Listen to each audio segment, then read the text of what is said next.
Hello, hello, and welcome to your favorite Sunday morning podcast. We are going coast to coast. My name is Auntie Collins. This is my lovely co-host, JPJ. Good morning. Hello. Happy Mother's Day to all the moms out there. Yeah, all the MILFs. Yeah. Happy Mother's Day. Hell yeah. Hell yeah. Hell yeah. No, but yes. Yeah, excited to be here. There was a lot of wrestling last night, so we got some stuff to talk about. Yeah, this should be a fun one today. Yes, lots of things that were going on this week, especially with lots of visuals and things in wrestling, all wrestling related minis. Loved it. Make sure you get in your super chat so that we can read it on here. How was your week, JPJ? It was a busy one in the shoot life. Work picking up. We had some nice weather days. So that's been picking up. But other than that, it was pretty good. Not too bad. Pretty chill, nothing too insane other than the shoot job stuff. But yeah, all in all, a solid week. I'm realizing my makeup is in the way. That's Guys, okay. my walls are empty. You can still see the One could say you're breaking the walls down. All right. Y'all. That was my command strips dad's are still my command strips are still on here, so you can see they look lovely. The dog's bed is clearly not made, but you can see that there is a tiny dog. He's back there. He's poking his head out. He's like, hey. Yeah, he's here. Y'all, moving is getting more and more real. We signed our lease for the house that we're renting. Hell yeah. That's exciting. I'm so nervous. My husband and I were trying to figure out if we wanted our offices together, if we wanted them separate. And I think that we're going to put them together because I keep seeing those videos. Do you know what videos I'm talking about? Potentially. Like what? Like the two people on opposite. Yeah, they're like two people who are gaming together. They have their desks together. And I was like, wow, that's really cute. And like we're cute like that. Like we wear matching outfits sometimes when we go out places. Like we just love hanging out together. Shout out Epifanio. I love you. But having our desks together, but I was like, okay, like then we need to like play in on like the I have all pink furniture or all white furniture. So we need to like play up like his is all dark furniture. So yeah. Like I've never been able to like do shit like this. Oh my god, I'm knocking boxes over. Guys, I'm drowning. If I die from boxes there's literally boxes that are standing up right over off camera. We could witness you going into concussion protocol at any point during this. During this show. Greg, I sat down with Greg yesterday. Ooh. Yeah, it was a good time. Greg Cherry, happy Mother's Day, y'all. Love yins. If you want to see my interview went live this week, and you can find out about me and all the things. And we actually settle our rock, paper, scissors, because if you didn't know, on my podcast, Collins on the Rocks, Collins on the Rocks is basically just like us out for happy hour. And one of the drinking cards was play rock, paper, scissors. Okay. We like rock, paper, scissors. We played rock, paper, scissors, and we tied every single round. Really? Every single round? Every single round. But I was so giggly and giddy, that I couldn't finish it. So we settled our score, and I accidentally went double for nothing. Double nothing. Wait. I don't know what is the thing? Double or nothing. Double or nothing. Pay-per-view that's literally coming up in like 11 days. I went double or nothing, and I can't what a even time. say it. Anyways, What a time. but you'll see who wins that. But I would definitely go watch that. I talk about how Andre the Giant, my Andre the Giant story. Andre the Giant, you mean So that guy? yeah, that Right guy. there? You have a poster aspiration. Every time I see like a new poster on your wall, like you did a video this week where I could see Macho Man. The Macho Man one. Yeah, so I have a Macho Man one right here. This one right here is Jay Briscoe. That's a Jay Briscoe one. And then back there, I have Andre and I have Undertaker and Kane from WrestleMania 14 from the Fleet Center in Boston, which your boy was in attendance as a 13-year-old kid. Baby. Just a baby. Me and my dad were there. So I got to see Undertaker and Kane for the first time. I got to see Stone Cold win the world title with Mike Tyson. Knock Shawn Michaels unconscious. That was the last Shawn Michaels match for years. It was a dumpster match between Chainsaw Charlie and Mankind against the New Age Outlaws. Bless. Oh my God. The Rock and Ken Shamrock, I think. Owen Hart fought Triple H. And Sergeant Slaughter was handcuffed to China on the outside, so China couldn't cheat. What a time. What a time to be alive. What a time. Yeah, I have a couple show posters, but like I have like WrestleMania 19 that I need framed, like because I don't want to just like raw dog my posters, you know? No, of course not. You need you should frame them. And then the classic Stomping Grounds. Do you remember Stomping Grounds? Oh, I do. How could anyone forget Stomping Grounds? How could anyone forget that? Do you watch the TV show What We Do in the Shadows? Have you watched that at all? Mm-mm. Okay, you should. You and the Hubs should sit down and watch that. I think that'll be an enjoyable. We have a lot of wrestling. I know, but in the non-wrestling life, it's only like 4 half-hour episodes. It was on FX. I think it's on Hulu, or you can find it somewhere. But it is utterly hilarious, and it's about vampires. Oh, I love vampires. Yes, and it's very funny. And on this side of the room, which you can't see, I have a framed picture of one of the characters from that show, Laszlo, played by the great Matthew Berry. I would recommend that show. I think you will. It's out there. It's an out there type of show, but the humor in it is very, it's very funny. It's like smart. Okay. Yeah, it's good. I think you would enjoy it. Well, Eric over here wants to know, when are you putting up your Gerald Briscoe poster? I mean, I don't have one. So, yeah. Gerald Briscoe, like the Stooges? That's what you're talking, like him and Patterson, like that guy, Gerald Briscoe? I know he was a wrestler, the Briscoe brothers, like the original, because I get it, Jay Briscoe. But, yeah. No. You gotta prove how long you've been a wrestling fan. Yeah. Listen, I was going to say, whenever we do get to the wrestling, because I know we talk a little bit of everything here at Coast to Coast, whenever we do get to the wrestling, when we talk about Backlash, I just saw a lot of hate for one of the matches, and I'm going to go in on that, and I'll talk about, I don't know if it is because of my age or not when we talk about that, but yeah, I don't know. I just thought wrestling's supposed to be fun.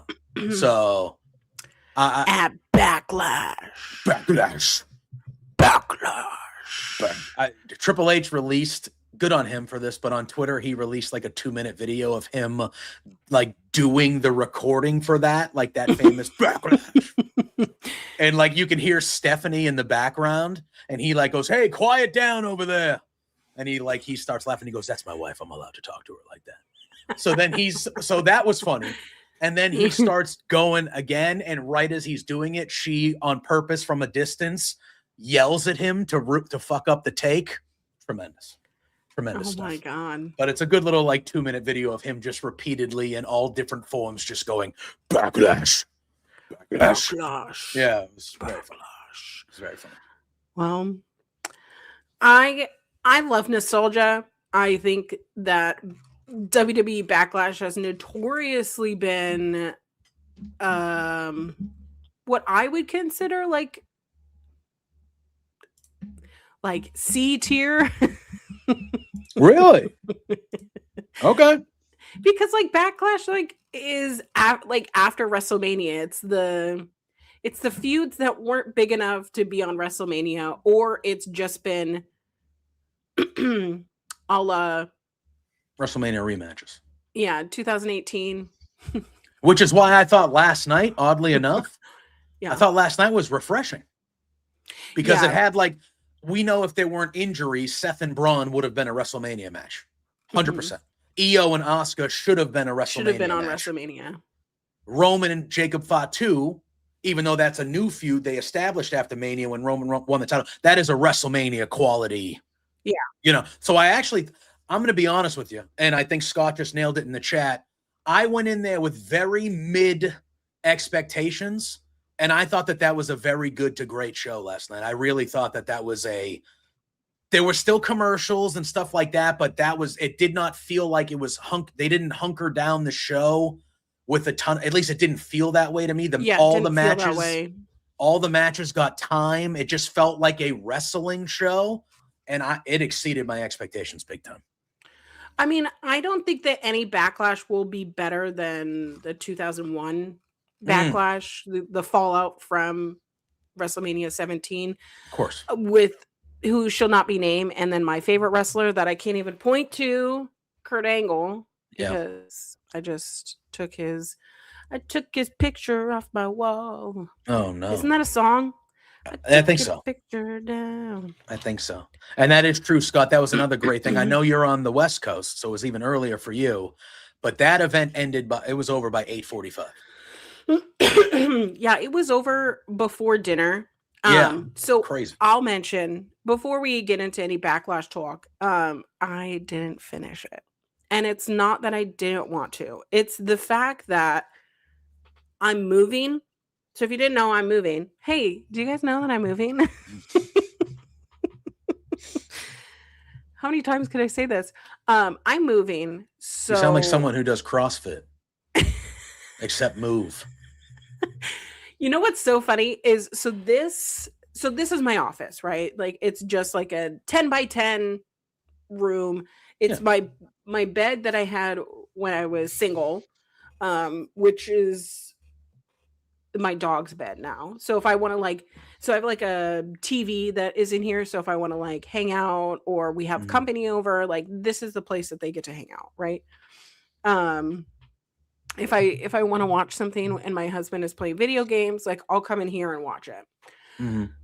So this closet has like, I'll rotate like, you know, the clothes in here because this is where like usually all the winter clothes are stored. Mm-hmm. Plus it's apparently where all the projects that because I'm a project person, like I like doing things, I like making things. Yeah. But during the pandemic, everybody had to have a hobby, and some people like made like sourdough bread or like they cooked or you know whatever. I needed crafts. Okay. And that's when like Joann's was still around and Michael's wasn't, you know, horribly priced. So I have cross stitch. Do you know what cross stitch is? Oh, I do. Okay. I do. Which if I can find it, I'll show it to you. But I made like a Mean Girls like cross stitch thing, and it's really cute. And it's just like this little thing that I also need to get framed. But I really like cross stitch. But I kept saying CrossFit yesterday, and my husband was like, "When did you do CrossFit?" And I go, "What is CrossFit?" And I had to fucking Google it. You know what CrossFit is? I know what it is, but like it's one of those things that like everybody had friends who like were into CrossFit so much that it seemed like a cult. Like, oh, after work, I'm going to go CrossFit. And then this weekend, my CrossFit group we're doing this competition. And then we're going to do this thing together. And then we're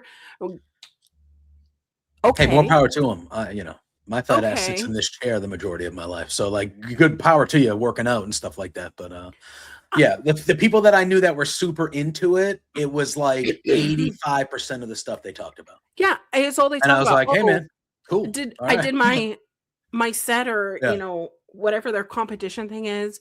They would go out at like 5 a.m. for runs. Like I remember what it's like to be an athlete. playing basketball. Can I just say, even in my athletic days, which I did play sport until probably my mid-20s. Yeah.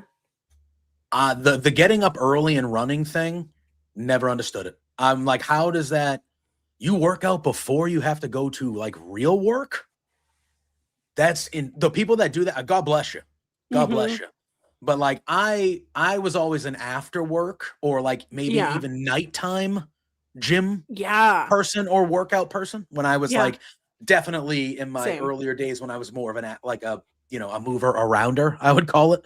Now I'm old and my job is I work in the coffee industry retail. I'm moving around all day. I'm 9 hours. I'm on my feet all day. So by the time I get home, I'm like, I don't like, even if I was like, ooh, I wouldn't mind getting, I'm like, I'm tired, bro. But I mean, it's one of those things that when I was, so I played college basketball and there would be a lot of 5 a.m. runs. For sure. I was usually hungover or still drunk. Fair. Because I was 20 years old. You know? You're living life. You're figuring it. Yeah, you're living life right there, man. You're figuring it out. And it's one of those things of how many times I've been like, I'm never going to do this again. And guess what? There was one day that I said, I don't need to do this at 5 a.m. No. I can go on a run.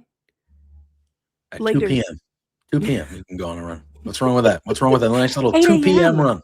What is wrong with 8 a.m.? Even, what's 8 a.m.? I don't care. 10 a.m.? You want to go 10 a.m. run? I'm good with that. It's crazy. You can even talk me until, 8 a.m. is perfect. 5 a.m. Bruh. Yeah. Bruh. My eyes can be shut during that. It's one of those things that I like to get on my treadmill, my little walking pad. That's my little workout. I like to get on that or my elliptical. And that's how I watch all my Bravo shows. Is if I'm just going to sit down and watch a Bravo show, I might as well get moving.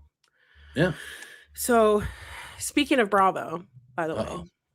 What's the gossip? What's the word?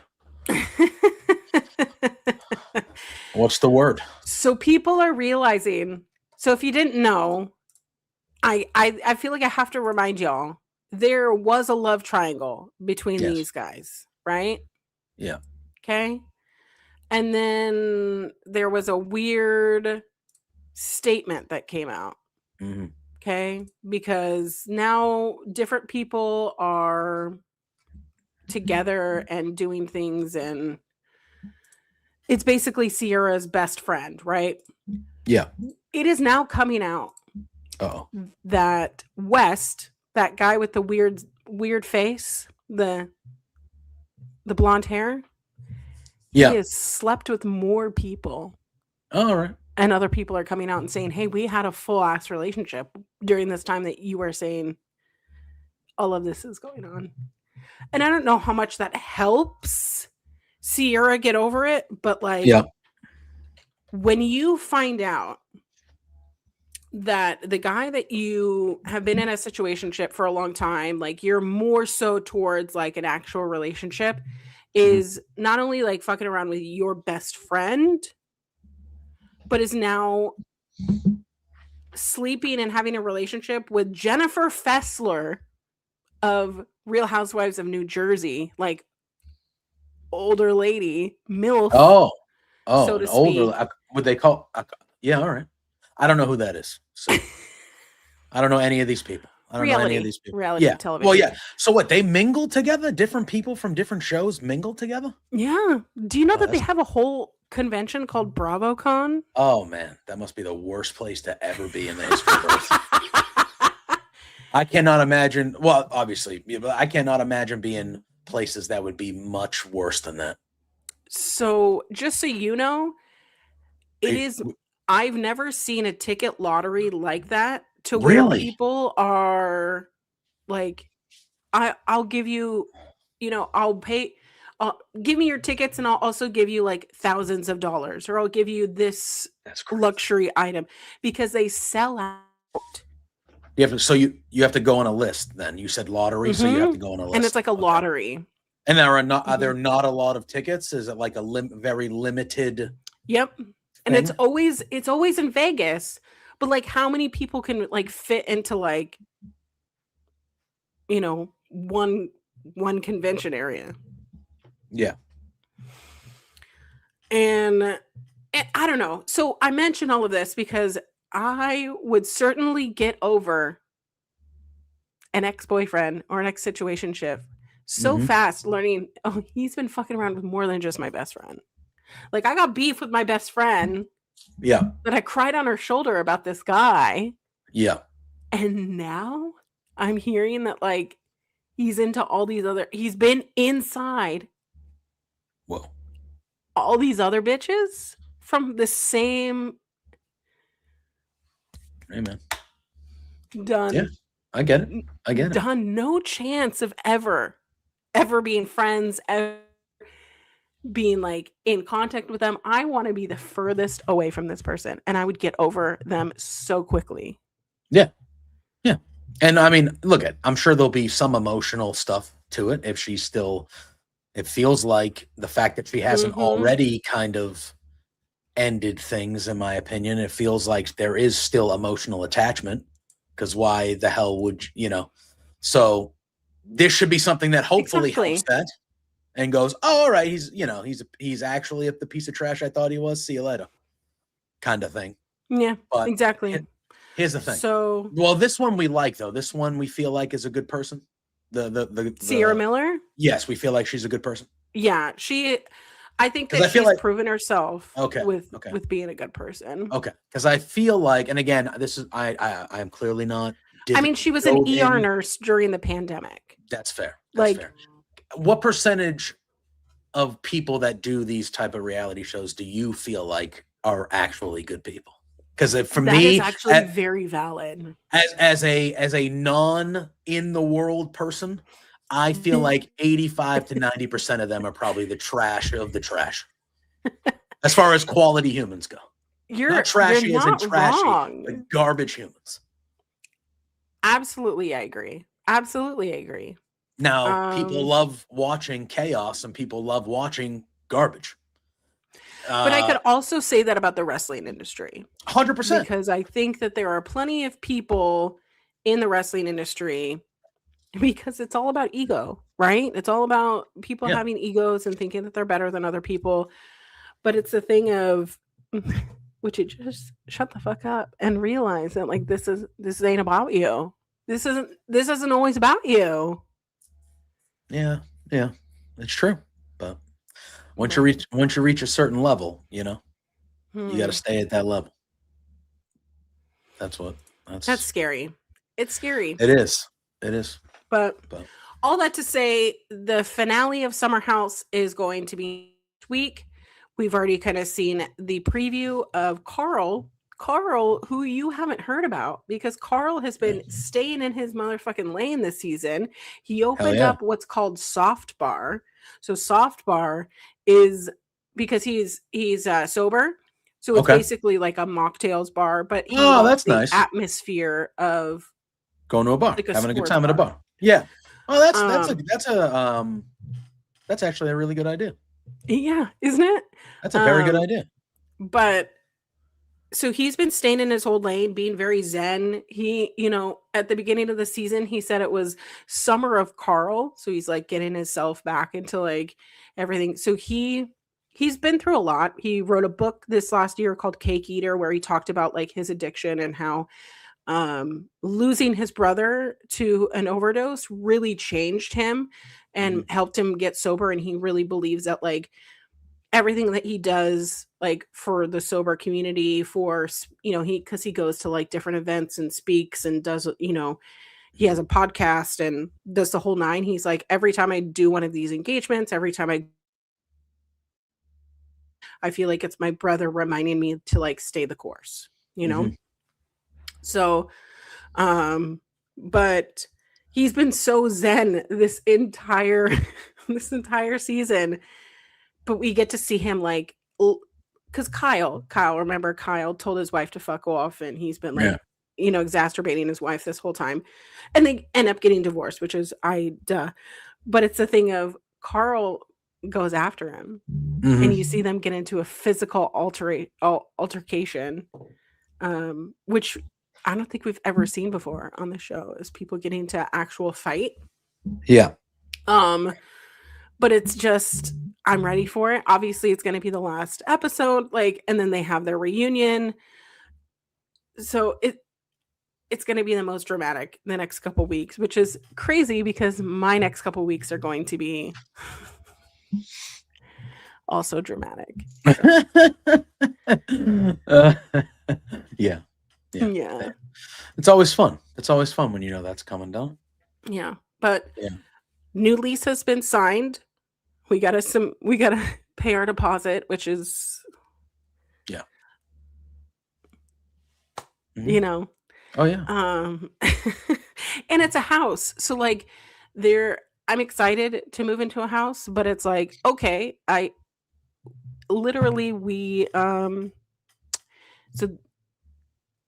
guess June 10th will be the day that we hand in our keys for this place. Yeah. So you get about exactly a month. That'll be a good time. Well, at least listen. I mean, that's a lot of time though. You got basically a whole month to get there. Well, that's a lot of time. Said we can start moving stuff over next week. All right, yeah. So at least you can kind of do it. You don't have to, those moves that are like, all right, we got to get everything out by this day, and it's like, fuck off. Like those moves are brutal. This is at least all right. We can bring a little bit over here, and then we'll come back, and we can do this here, and it'll be much more of a. Did I tell you one of the moves that I had?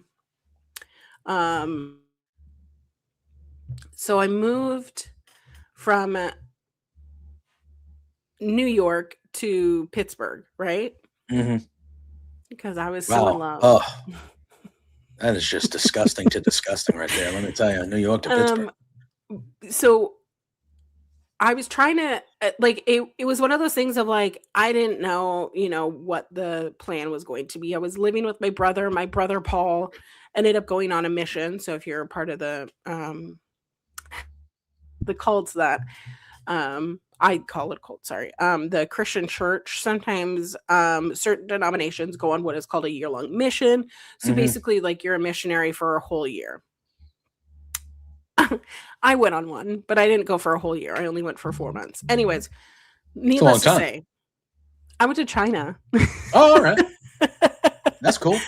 Yeah, it was really cool. I lived in Beijing and then went to Hong Kong and then with the YWAM went down to Indonesia, which is like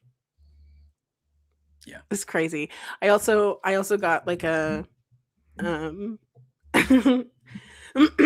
I wound up in the infirmary, by the way. Why? Because I ate things that like, do you just eat like street food all the time? Yeah, I would. So I had like a GI parasite. Hell yeah. And I had to drink disgusting juice. Anyways, needless to say, don't get sick in another country. But my brother went on this mission. He went to India. And he didn't know if he was leaving like until literally the day before. Damn. For a year? Yeah, for a whole year. Wow. Imagine that. And so it was like June 15th or 16th. And because I remember it was like in the middle of our like month to month. Mm-hmm. And my brother got the call and he goes, I'm leaving in like 8 hours. And then can you take care of everything else? And I was like, oh. I guess are you asking? Because it doesn't feel like I have. It feels like I have to. So he packed everything that he was going to take. We went over to like the storage, like a storage unit facility, and just paid whatever to get like a big storage thing. Mm-hmm. And then he just told me like these are all the things I want to keep and this is everything that I want to like generally like, okay, can you do this? And I go, okay, sure. I was working at Starbucks, so I had someone cover like my 2 opening shifts for the next day. But that I don't know how he did it. But it was myself and then I had one of my barista friends come and literally like turn on music. We're ultra caffeinated. Not only do I have to pack all of my stuff and put it in storage or load it in my car, but I also had to pack my brother's stuff. Oh, that would have pissed me off. And our furniture, I just left. It's like, there's no way this lady is giving back our deposit. No, most places don't. So I just left the furniture. Like all right, that's so like, so we had like 2 love seats. We had like a small dining table and 2 chairs, and that was about it. All right, it's fair. Yeah, but if you weren't going to bring them, then why not? Yeah, I took the TV, and I took all the other items, but like, I also had a dresser I didn't take, which it kind of sucks because I really liked that dresser. Yeah, that's fair. Yeah, but I've gotten to the point I haven't had to move in a while, but I don't recommend it, people. It's one of those. It's one of those things where I'm just like, all right, I know it's going to cost a lot of money, but I'm hiring movers because I don't want to do any of this shit. Well, so we are forced to do movers because I am still injured, which sucks. But I'm really glad. If you didn't know, I have a GoFundMe if you want to help out. We put down the deposit, and that's all I care about. But it's making me a little crazy. So I'm hoping that I have enough money. Who knows? If not, I'm just gonna not have any money. Like the rest of the world, sadly. There's like 7 dudes that have a lot, so that's good. Good for them. Yeah.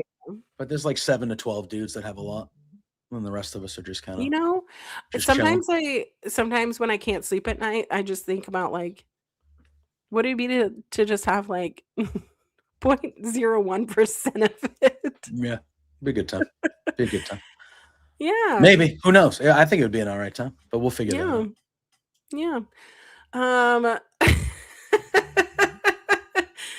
Okay, if you won the lottery or, robbed a billionaire, what would be the first thing that you would purchase?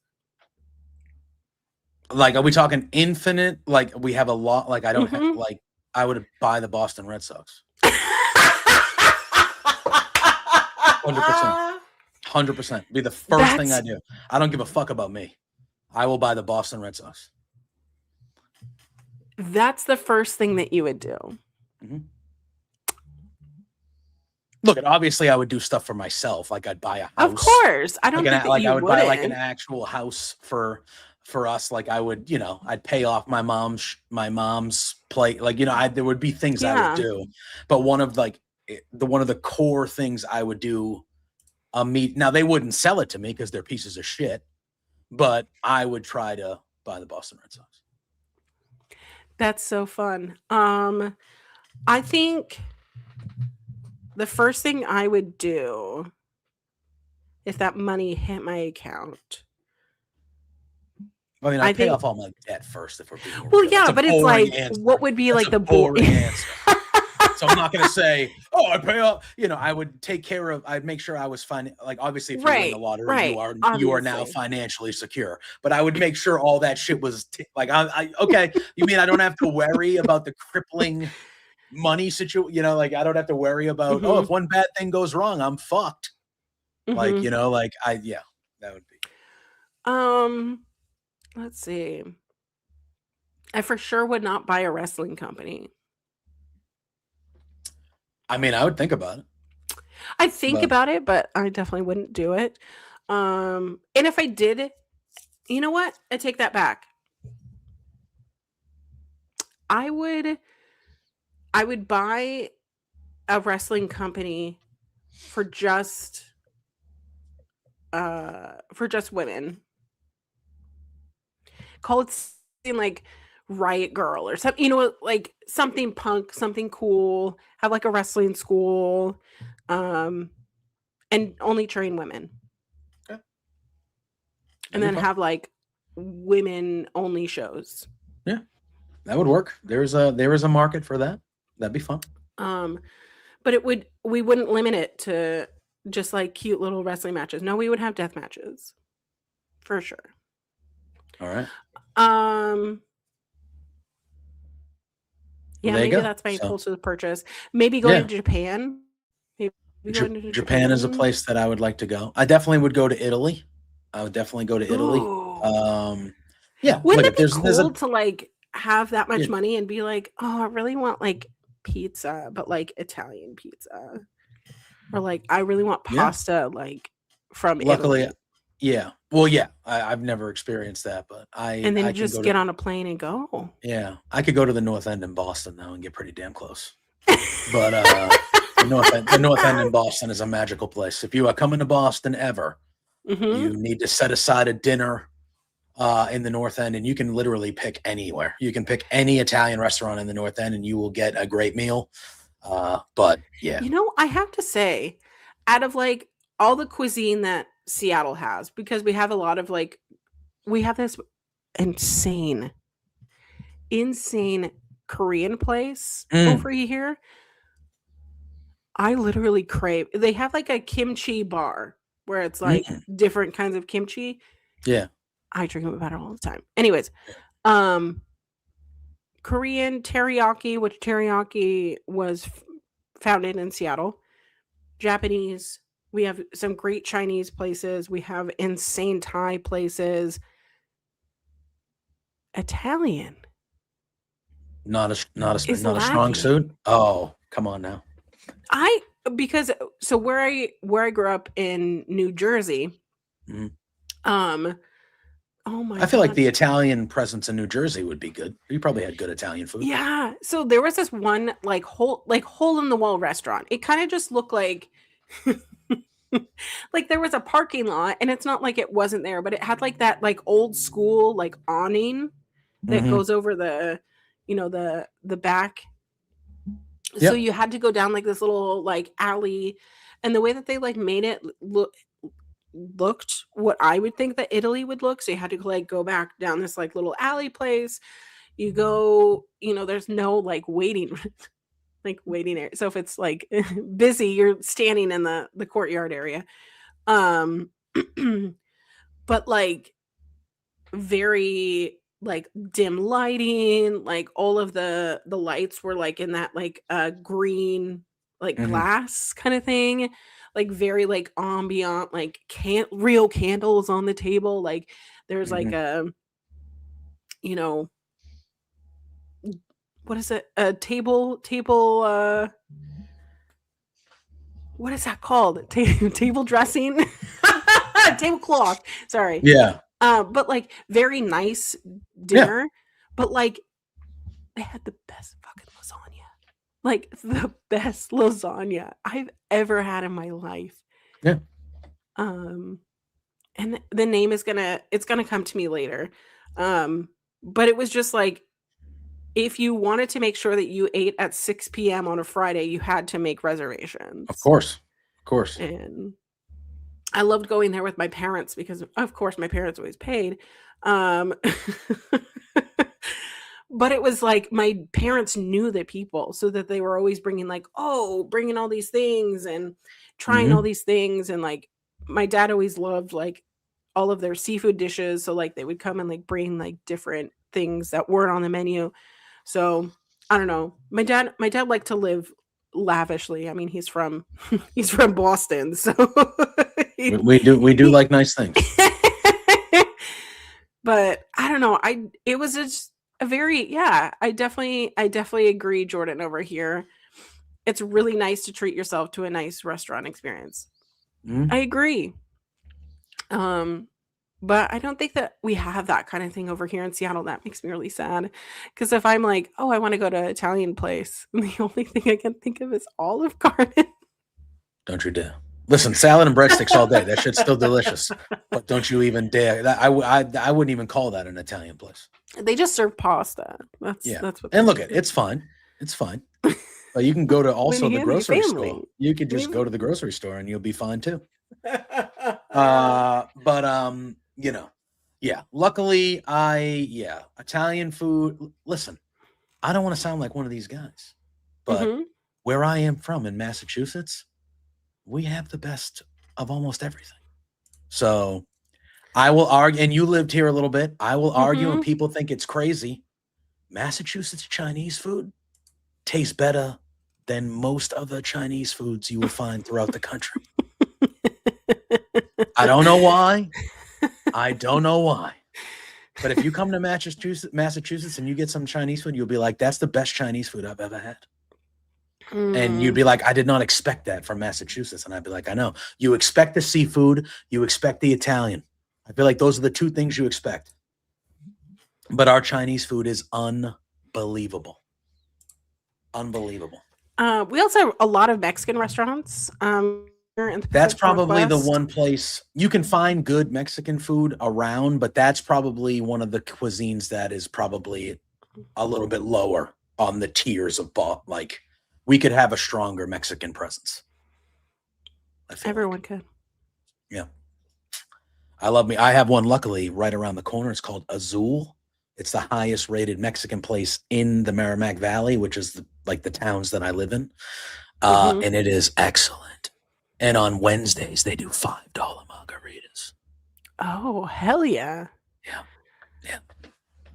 Yeah, there's one that's literally over here. It's called Jalisco's. And it's the best everything. I'm a sucker for queso. I get queso everywhere that I go. This is now a food podcast. Yeah. We haven't even started yet. Is everyone hungry? But I'm hungry, and we're going to be going for a while, which I'm like, damn. But like, I get a queso everywhere I go, and their queso is tremendous. And then, and then all their food is good. They have a dish called pollo a la crema. That is one that it's like chicken. All right. So if you ever visit and literally go coast to coast, start in Seattle, okay? Eat to your heart's content, drive on I-90, and by the time you get to the end of I-90, you'll get to Boston, and you've gone coast to coast, and then you can go eat a shit ton of food in Boston. So yes, and if you come in the summertime, like right around now through the summer, I mean, you got to get yourself a lobster roll, kid. You got to get yourself a lobster roll. The best. I love lobster roll. In the summer, I try to get a weekly lobster roll. That's how good. I love it. Now they're probably going to be like $58. But it is what I don't know how much it's going to be. But when I was a kid, you could get a good one for like $10 or $12. Yeah. Now it's about $25 for a hot dog bun's worth. But it's the second you bite it, you're like, it was worth every fucking penny. Yeah, that's worth true. Every fucking penny. They're so good. Oh, they're so good. Damn. If anybody, are those are not just a New England, like, are there? No, you guys got lobster rolls out there? Yeah, we have lobster rolls out here. Are they proper? Are they proper like the ones you would get over here? Yeah. So there's we have a lot of like fish houses over here. So like really nice fish restaurants. Yeah, I bet. But there's one. It's Daniel's Broiler, I think. Which they have both seafood and beef, like steaks and stuff like that. It's like a steakhouse. But I went just for a lunch and I was like, oh, I'll just get a lobster roll. Oh my God, it was so huge. Bro. And I'm sitting there because it's off South Lake Union. I'm just like watching all the boats and all the like fish, and so we have a place. So I luckily live like 15 or 20 minutes away from a town called Newburyport, Massachusetts, one of my favorite towns in the state. It's a port. It's a port town, as it's called, Newburyport. So there's marinas and the rich folk live there. The rich. But it's a beautiful town. Great downtown, great restaurants, great bars. It's just wonderful. And there's a restaurant there called Brine. And it's an oyster shop. It's an oyster spot. And I love oysters. But they serve a cold or hot lobster roll. You can pick. But the hot lobster roll comes on a buttered bao bun. It's a bao bun. It's like a hot dog. It's like a hot dog buttered bao bun. And then you just get the hot buttered lobster on top. Thank God you can see from the chest up. Because I am feeling a certain way about. I'm just kidding. That's a joke. But it's incredible. It's incredible. What the fuck, It was a JPJ? joke. It was a joke. God, can we not be adults? Jokes here? Yeah. See, guys, even though we haven't talked a lick of wrestling yet, 45 minutes in, wrestling is supposed to be fun. It's supposed to be fun. Wrestling is supposed to be fun. Yeah. All right. Well, where shall we start first? I would say Backlash. Oh, I'm sorry. Backlash. Well, we had 5 matches on the card. I saw somebody earlier, and this is not anything negative in their direction, but I saw somebody earlier say like Backlash was under 3 hours, like AEW Take Notice or something like that. I vehemently disagree with that comment. Backlash was very good. Was very good. Mm-hmm. But if I would have paid $50 for that, I would have been pissed. I would have been pissed. Here's my thing. So if I'm paying $50 or $40, I want everyone in the chat. I want to get my money's worth. How long is your ideal pay-per-view? If you are paying $49.99 or you are paying a ticket to sit in an arena, you're expecting pay-per-view quality matches. Mm-hmm. How long is the ideal pay-per-view? And I want to know how many matches you're expecting to be in this length of time. Because in my opinion, just like a concert isn't just an hour long. You know what I mean? Mm-hmm. I'm expecting 4 to 5 hours. If we're talking wrestling, I'm expecting a 4-hour main show with a 1-hour pre-show. I'm expecting to be there. The show starts at 6. I'm leaving at 11. I'm in the building sometime between 5 and 6. That's what I am expecting. That's it. And in a 4-hour show, I feel like depending on match, how many matches are going long, how many are just don't need to be long. You can tell me I think realistically you should be able to fit anywhere between 8 to 12 matches. I agree. In a 4-hour show. 8 to 12 is the perfect. That's how I feel. Because then not only are you like leaving space for tag matches, you're leaving space for non-title matches, you're leaving space for women's matches, which I think people forget, stipulation matches. You're going to get all different kinds of different matches on your cards, and they all have an opportunity to breathe. Where, I don't know. And again, I came on here and we're going to talk about Backlash. I thought Backlash exceeded every expectation I had for it. I thought it was a very, very good show. So if you count a 0 hour, that's 4.5 hours. That's kind of right in the middle of what we're talking about here. 4 hours, 7 and 9 matches, 4 to 5 hours, 8 to 10. See, I'm right there with you. Yeah, those windows are the windows. I feel like that's kind of the wheelhouse. Yeah, that's what I would expect. Again, now you're talking if you're there live and I spent possibly double the amount of money that I would spend on a pay-per-view to be there, then I want my money. I want my money's worth. I want to be there. I want to be there. I think that's also the thing for me is like now that I work, in wrestling and do media, it's hard for me to gauge like, okay, from like the time you arrive, like you park your car, you're getting, like back it up through that day. How many things and activities can you fit in? You get there, you park, you go get a drink, go get a snack, something, find your seats. Maybe you see someone there that whatever. You sit down, you're actually sitting and watching wrestling for how many hours, maybe getting up and go use a restroom, whatever, walk around. Because I'm a get up kind of person. I need to, but like I do that at all, like baseball, basketball, football. Like I'm a get up and move around person. But like more than 3 hours, less than 6. Yeah. So yeah, that's fun. Yeah, that's more my than opinion. 3 hours. Yeah, but I thought again, like last night was it was a 5 card. It was one of those. They've taken the non-main pay-per-views And this is kind of the formula they've given it. It's 5 matches for the most part. Sometimes they'll throw a 6th one in there occasionally, but it's 5 matches. It's 2.5 to 3 hours. It's very how the NXT Black and Gold takeovers were. 5 matches, 2.5 hours, good wrestling. These pay-per-views, these ones, the matches get time. I think the shortest match was 14 minutes or something last night. Longest was 23 or something like that, but they all got time. And like, yeah, I just thought it was good. I also like non-wrestling segments in there. If it's not like a, stacked card, like have other announcements, have like backstage stuff.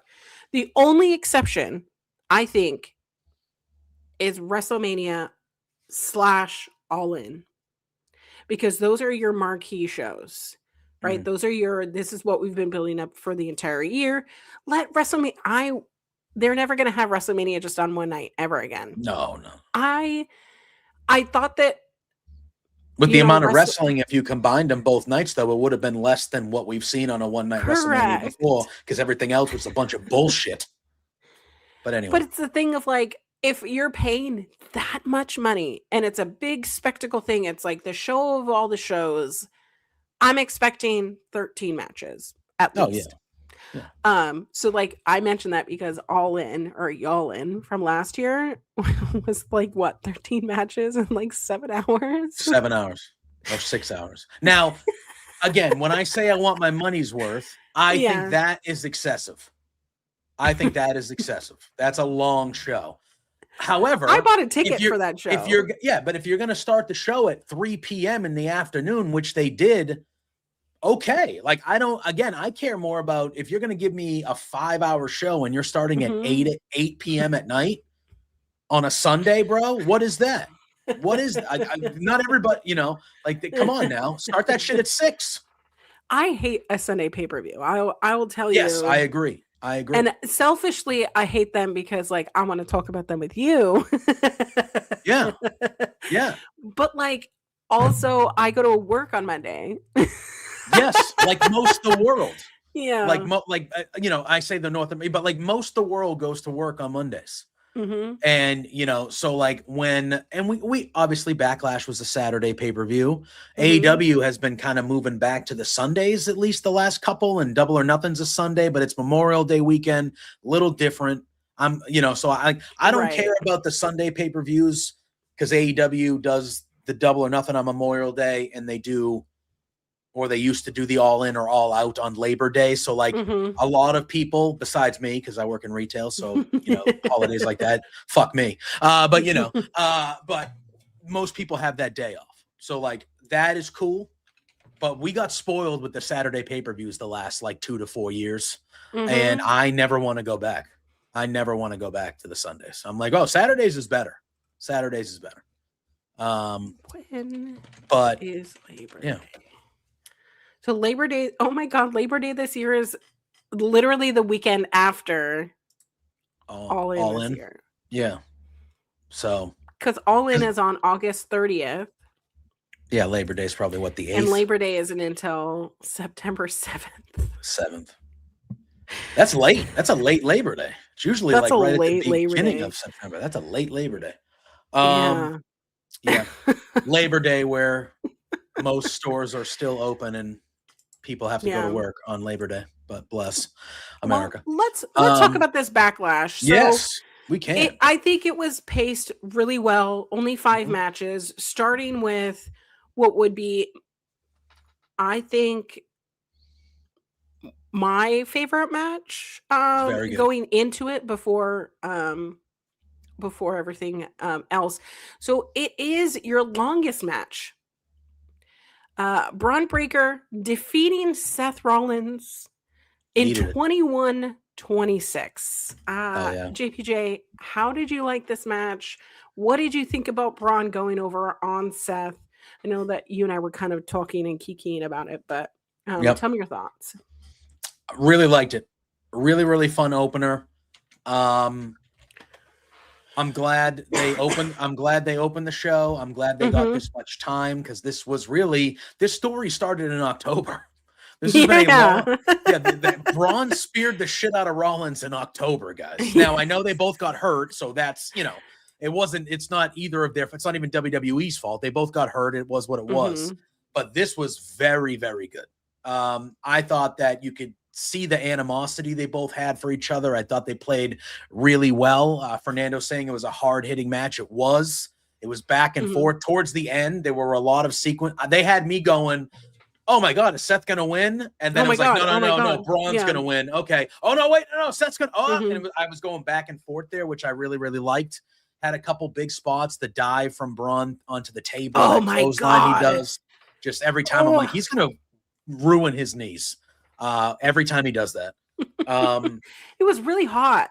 Yeah. You know, like I thought that they, especially like towards the end, it was like, okay, we've just put a whole bunch of kerosene out here and now let me light it on fire. And I felt like that intensity, it was a very physical match. I was mentioning that Seth is not as a spring chicken as he was. I mean, he's been inundated with injuries the last couple of years. But Braun did not seem like he was just back from hernia surgery. No. And I just think this was a very pivotal match for everybody, but for Braun Breaker, this match was super duper important. Ever since he really lost that title match on Raw to Punk, he had not been doing like, you know, I know he got injured right before, but like he had just been kind of going like this. Like it felt like when he speared Seth last October and those first couple weeks after that, it felt like, holy shit, this guy was on an Oba Femi, like that's what it felt like. That's what it felt like. And then they just kind of stopped it. And then, you know, Seth got hurt. So obviously, I'm sure if Seth was around, it might have gone a little bit differently. And then he gets hurt right when Seth's about to come back. So it was just kind of unfortunate. But this was as good a match as I was expecting from these two. Braun needed to win this match. And I was nervous that WWE wasn't going to do that because I always am nervous that WWE isn't going to do what they should. But they did. I thought it played out really well. There were a couple missed spots in the match. Yeah. But I think our pal Pluggo said it. I think somewhere, but he said, I like how Braun is not a messy wrestler. Right. But he's like intense and chaotic and fast enough that like some of the spots don't look the smoothest all the time, but it kind of works for him. It's that intensity. So fun fact, by the way, Seth Rollins up to this point was 2-1 in singles matches against Braun Breaker. All three of these matches took place before the Vision was formed. Yeah. So I think now that they kind of have a 2-2, you know, I've won 2, you've had 2. I don't think this will be the last that we've seen of a Seth versus Braun, but I think the next time we see them, one of them is going to have a title. Yeah, they'll be separate for a little bit. I think it should be Braun. I think if they come back together, maybe have it at the Rumble or even WrestleMania next year, which some people don't like rematches. I don't care. But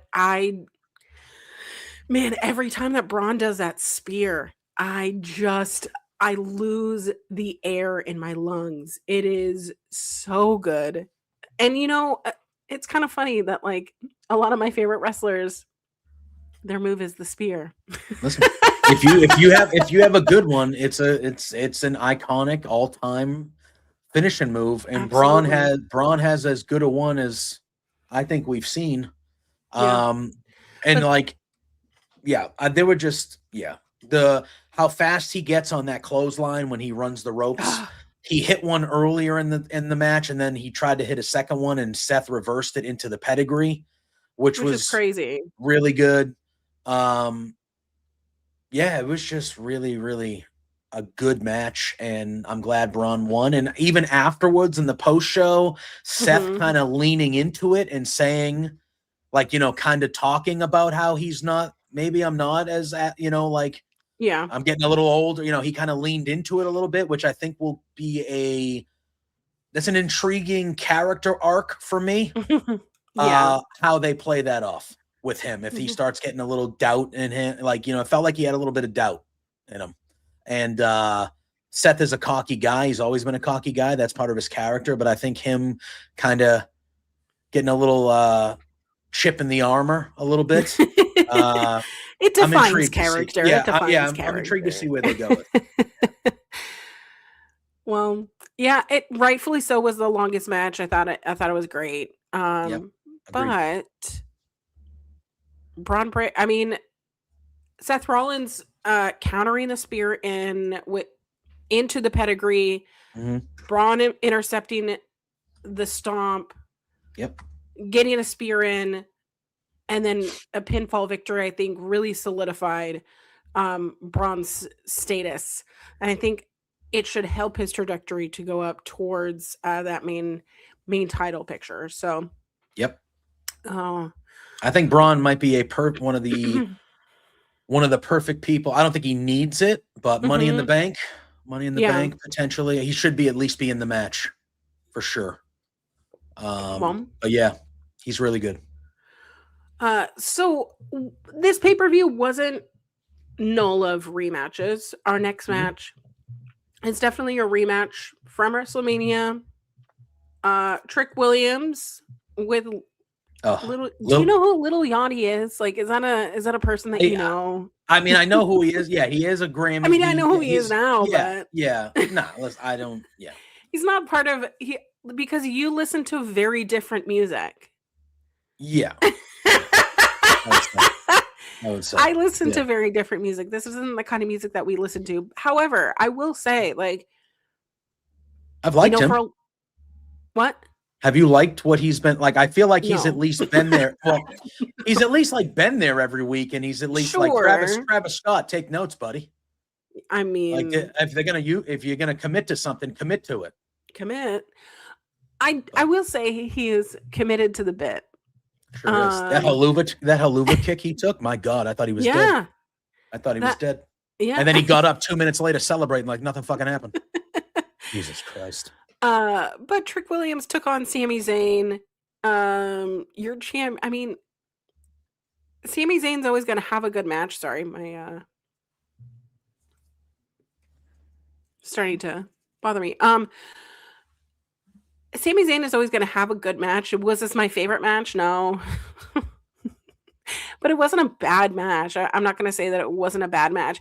I get anytime that there's a celebrity involvement, I need there to be like some sort of reason, I guess. Like there has to be like something in it for the match, the stipulation or whatever. I mean, he did take a hell of a kick. Was a steel step incident. There was a kendo stick involved. Like, okay, great. But this could have been any, person on the side. You know what I mean? Like this really could have been occupied by anybody. So I didn't really think that Little Yachty's presence really was like it didn't amplify the match. It didn't make it any different. And I think anyone who's been watching Trick Williams since NXT, like I'm just ready for him to like take that. You know what I mean? Like I want him to like be set on fire and really be the Trick Williams, like whoop that trick. Like he's cool on his own. Like I don't need a rapper to be making him seem cooler. I think that he's cool by himself. But what do I know? I'm just a person in their mid-30s, like yeah, like, I don't think it, I'm sure there are people our age who know who he is and maybe like his I just don't think he's the eye shows they're just not of my. It's not for us. You know what I mean? It's for people that are younger than me. I'm cool with that. I'm not one of those old curmudgeons that are like, who's this guy? Like one of those people. I'm never going to be like that. It's just not for me. Just not this guy. I don't know who he is. I think in the lead up to this, as far as like celebrities go, like I think it's been fine. Like him and Sammy's attacked. We've kind of been doing whatever the gingerbread man stuff and all that stuff. Like that was a part of it. The funeral on SmackDown, and yeah. So like there was that type of stuff. I thought this match was pretty good. I thought it was much better than the Mania match because it got more time, and these two were able to kind of like you said, Sammy's not having a bad match ever. So and Trick is really good. I thought it was good.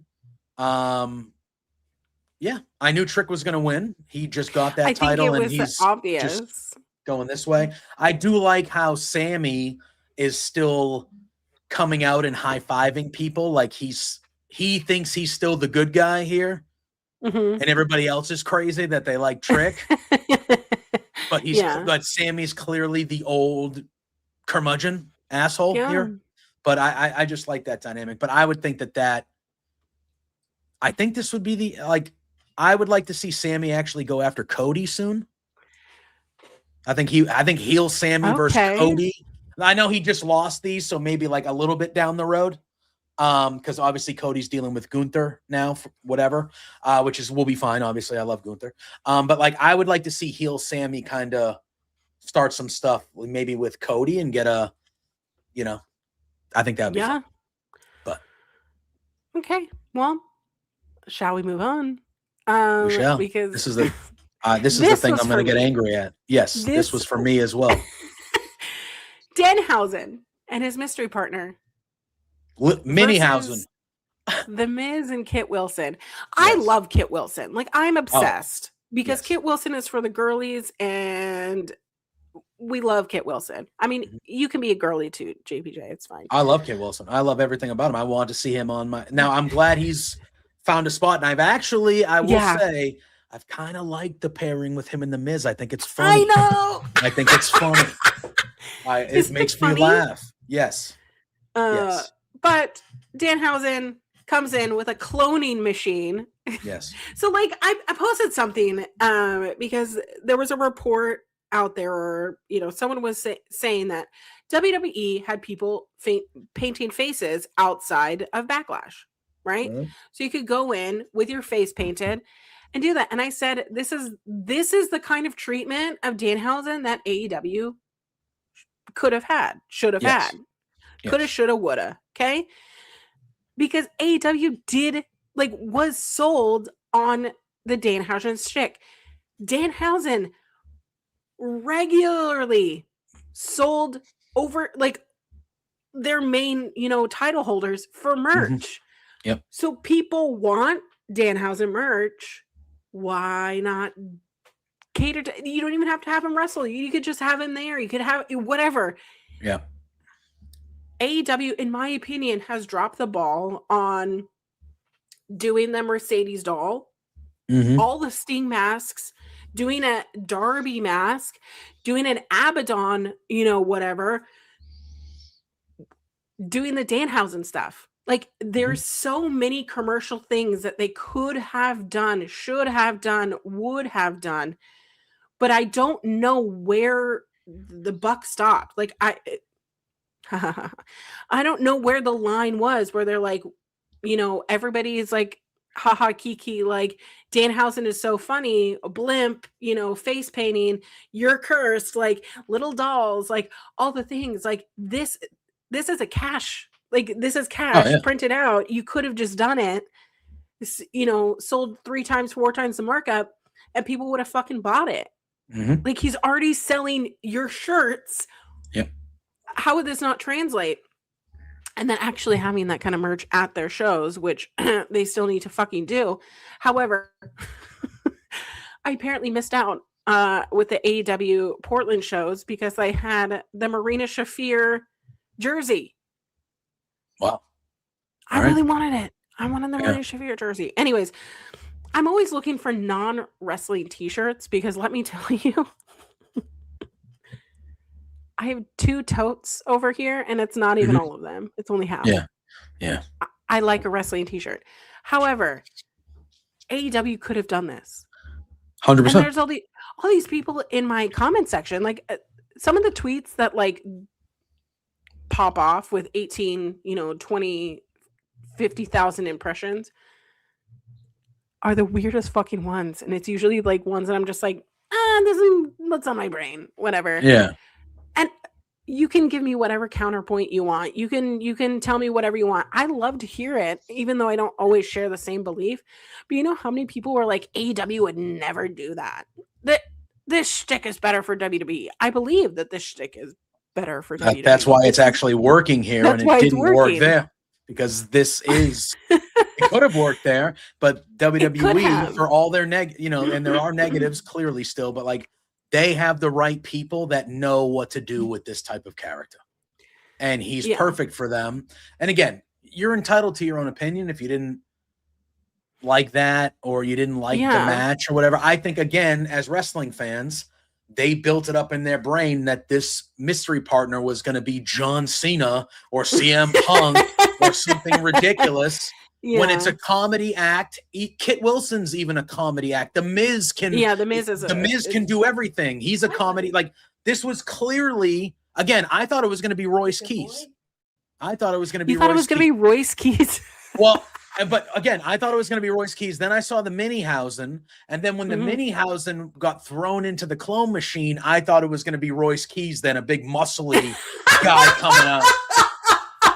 That would have been like so fucking hilarious. And if he had the, I know you're not going to paint his face because you're making him be like a big monster guy, but like that would have been cool and fun, and that would have been. I thought this was fun anyway.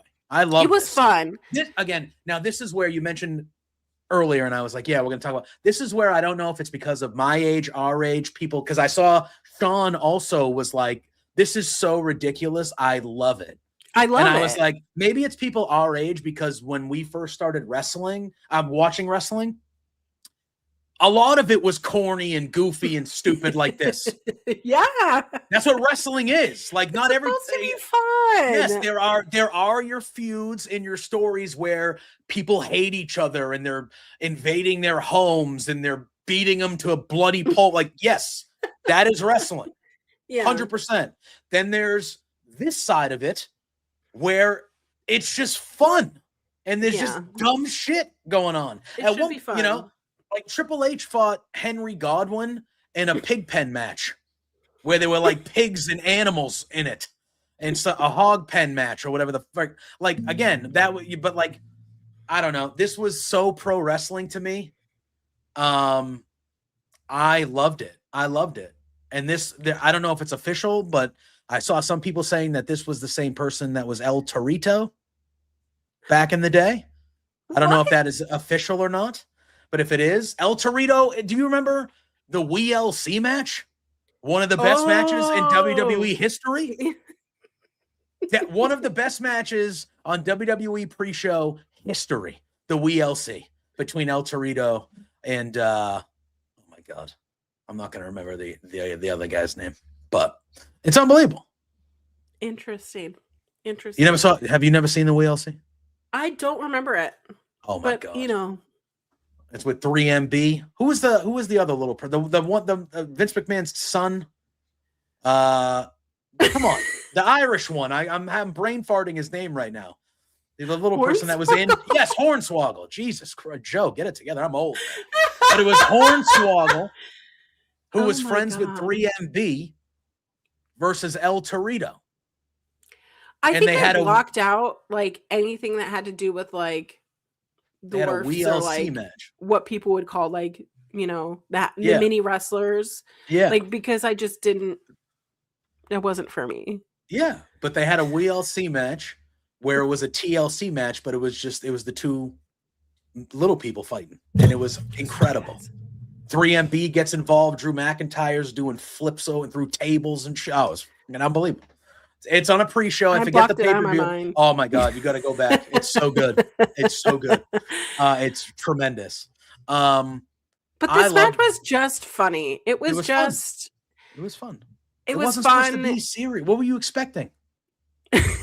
What was everybody? I'm sorry. The people again, compared to the other stuff on the show.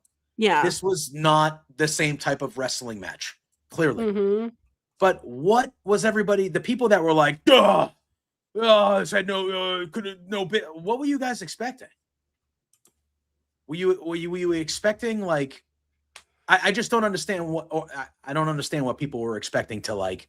Some of the comments I saw that were just like so against it. I was like, it's okay if you didn't like it. That's fine. But like, what? What did you think was going to happen here? Yeah, right. Do you think that Danhausen really was going to WWE to not have like? You think he's going to be fighting for titles or things like? No, he's not. You should be expecting hokey, funny skits, like curses and like, what? I don't know. What were you expecting during Doink and Dink the Clown matches in the 90s, guys? What were you expecting? Were you expecting 15-minute fucking 6-star Meltzer match? What are you talking about? What are you talking about? Good Lord. Anyway. Oh my God. Well, if you wanted a good emotional match that made me cry, I literally was standing there like watching this match and not packing, and then my dogs were barking at me because I wanted to go outside because it was outside time. But Io Sky versus Asuka. So good. The moment the match started, we were getting Kyrie. We want Kyrie chants. I knew eventually these two are two of the all-time greats. I knew the crowd was going to be super invested in this match very early on, but I could not help but think right when that match started and those chants were happening the first 5 minutes or so, I was like, what a disservice WWE did to these two. Because the main focal point of the build to this match up until a couple weeks ago was how Asuka treated Kairi Sane and how Io Sky was like, hi, you don't need to take this abuse. Yeah. You know what I mean? So I do.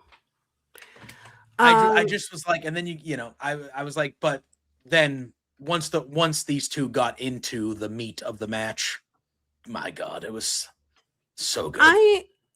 I'm really glad that this was on the card. I think it would have been at least a little bit more impactful had it been on WrestleMania, in my opinion. Like more eyes on it, if that makes sense. But all in all, this match is one that I think is match of the year for me right now. Because I think it meant more to me, the tense build-up, student versus mentor kind of thing. And then the post-show angle where, we don't know if Asuka is retired or not. These two women are the most, like, in my opinion, like the most revered by these audiences, right? Like they're the most decorated women right now in WWE, with how many women's championships and tag championships that they have together. I don't know how to describe this match other than it is a must-see match. It is. It was. It is. It was as good as I think we all expected it to be with these two. We've been waiting for this for a good amount of time, and they delivered. Really, really, really good. I would say that this and the Seth and Braun match were like neck and neck for me as like clearly like a different class of the of matches on the show last night. But I would think this was probably my favorite match of the night. Absolutely. It was just so good, and the emotions were there, and the crowd was invested and loud, and it was back and forth. And then after, Io wins, which you expect. The student we beats the master. Io to win. Yeah, right? And then just the emotion you saw on Asuka after the match. Like you could tell at first she was trying to keep it together, and then she just kind of lost it and went for the hug, and just that moment with them two. And all that, and then you kind of saw everybody like, holy crap, is this like, that felt like it could be like something bigger for Asuka? Like, is this the end? Like, is she done here? And then that was a whole different set of emotions for me, because Asuka has I'm a Bayley's my all-time favorite, but I love Asuka, and I've loved Asuka since she stepped foot in NXT, like a lot of us. She has been dominant and just, she might not have reached the mainstream status of Becky, Charlotte. Yeah. But to me, since she's been there, you can make an argument. You can make a strong argument. She's been the most consistent woman on the roster since she's been there. I know So she's had to deal with some injuries the last handful of years and things of that nature, but she's been name a bad Asuka match. Because you can't really. Yeah. Unless there was, something crazy, an injury or something. Like, name a bad Asuka match. I mean, even when they had the 2020 Money in the Bank, you remember they're going through. Maybe that's the one. Maybe that's the one. But like the things that she was doing, it was so funny. And then her ended up winning the Money in the Bank. And then what we do find out that next Raw when she comes in, and her reaction to it, the reaction when she opened the Money in the Bank briefcase is the actual title being in it, because that's when Becky announced that she was pregnant. And like, even to that regard of like that emotion, like that, she was so happy for her. And she's a heel. She's a heel. She's a heel. And she's a heel character at that point. And she's like, because that we found out that she didn't know, like that was a natural, she found out like we all did watching, and that natural reaction for her, man, it was great. It was great. And I agree with you, Mark. She should have beat Charlotte at that WrestleMania. I think so too. She should have beat Charlotte and kept her undefeated streak. But she is 44 years old. Like, I understand, not being able to keep up with the true WWE main schedule, but I will read her accolades here. She is a 3-time WWE Women's Champion. She is a 1-time WWE Women's World Champion, so SmackDown and Raw, right? 1-time NXT Champion, but again, never lost it. Never lost it. She's a 5-time Women's Tag Champion.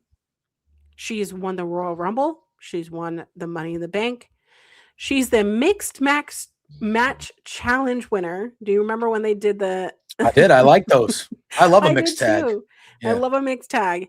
And she has won the Elimination Chamber. She has literally done everything that needs to be done in WWE. She's done everything. First ballot, without question, one of the best female wrestlers of all time, but easily one of the best WWE female wrestlers of all time. An all-time great. And her NXT run is as dominant as there ever was. I think she is one of the most decorated Japanese female wrestlers in WWE in their entire history. And for those who didn't know who she was before NXT, because I didn't really know much about her. I knew Kana. I had heard the name Kana. Right, it's those things of like, she was. I've heard her, I've seen her name on a PWI, like, but seeing her in action, seeing her veteran stat. I mean, she's been wrestling. I mean, when did she start wrestling, y'all? Before a lot of you were even born. 2004. Like that's a long ass time to be wrestling.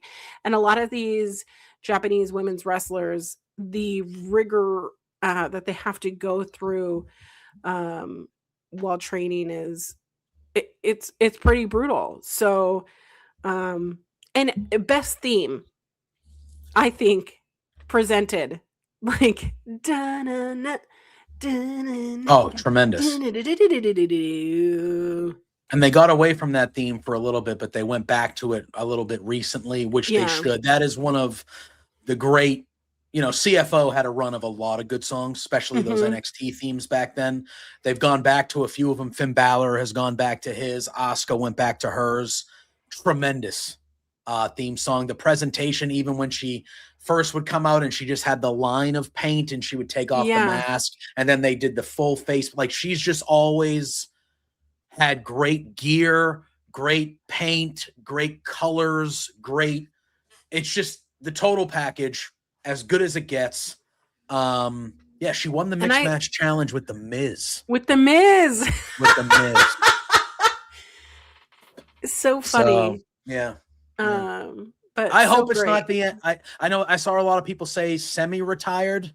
Take that for what it is, but like that was the word people have been throwing around today, that they think semi-retired, whatever that means. Maybe like just part-time schedule, pops in and out for a little bit, which I'm cool with. I obviously would like to see her all the time. her gear was great last night. It had a Poison Ivy vibe to me last night. Yeah, I liked it. That gear was good, but she's one of my all-time favorites, one of the best. I've always loved Asuka's gear because it's the, unconventionally, brutalist kind of gear. So I don't know. I've always liked her gear. So, yeah, needless to say, Io going on top, great choice, but great match, great post match. And then I think that I'm going to be really sad. So, but after that is what our show title is about here. Mm-hmm. John Cena had been teasing, hey, I'm gonna be at Backlash, and I'm gonna say something that's gonna change wrestling completely. Mm-hmm. And we all thought that he was probably gonna talk about Club WWE, which I'm not gonna knock Club WWE. If you want to spend your money how you want to spend your money, go right ahead. It's not for me. Mm-hmm. I'm just glad it wasn't that, because because he released the thing, it's going to shake the foundation of WWE from the champions all the way to the fans or whatever. So if that would have been a Club WWE thing, I would have said, how off the mark can you possibly be to that it wouldn't have been it for me, but I would have just been a step closer to be like, what is going on?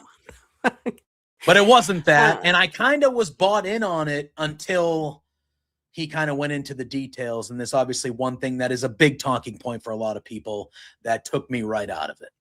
So John Cena comes out and announces the John Cena Classic.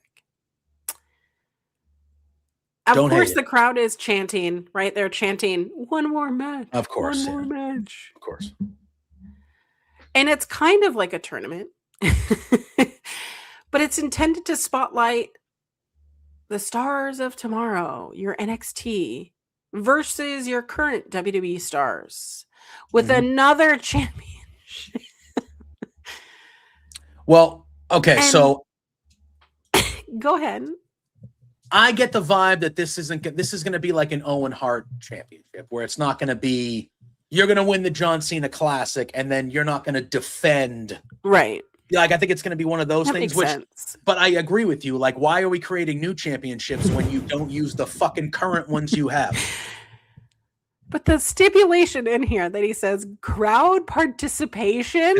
This was over for me. This is when it ended for me. You think I want my crowd to participate?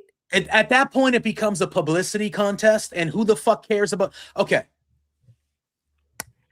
Go ahead. He openly said, now, again, NXT versus main roster, I'm all in. That Saturday night's main event was a good time. I'm all in for that. You want to create a tournament, you want to create a one-night thing where we're doing a classic, you want to give them a belt for winning. Cool. All in. I'm in on it. Great.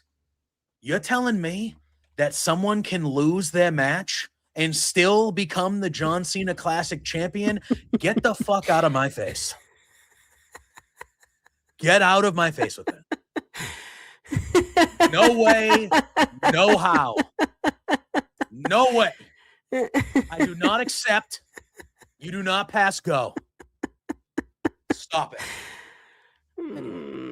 Do you remember WWE Cyber Sunday? Yeah, someone said in the chat, it's like a Cyber Sunday reboot. Timu Cyber, whatever. No. You cannot lose and win. No. I'm putting my foot down. They're going to do it, but I'm putting my foot down. Because for those who don't know, WWE Cyber Sunday was billed as like an interactive pay-per-view, right? Sure, that you could go on the computer and then eventually like text messaging using your phone to decide. Unbelievable. Unbelievable. I'm just remembering the 2007 one because like you're literally deciding who is going to be in these matches, win these matches, go over like who you wanted is decided by the fans. Like this is like a WWE 2K, but no, I can't do it. I was bought in. Like I was like, all right, like it's not going to be anything like substantial, but fine, like cool. I like a tournament. You want to give me a tournament night? Cool. All right, great. I was all in. And then once he said, you guys are going to vote, I was like, I'm out. This ain't American Idol, buddy. Like they were like voting stipulations. Like it's just Ophelia in the chat, Peggy in the chat says no one is going to be able to prove who people really voted for anyway. They can just swing it whatever the way they want.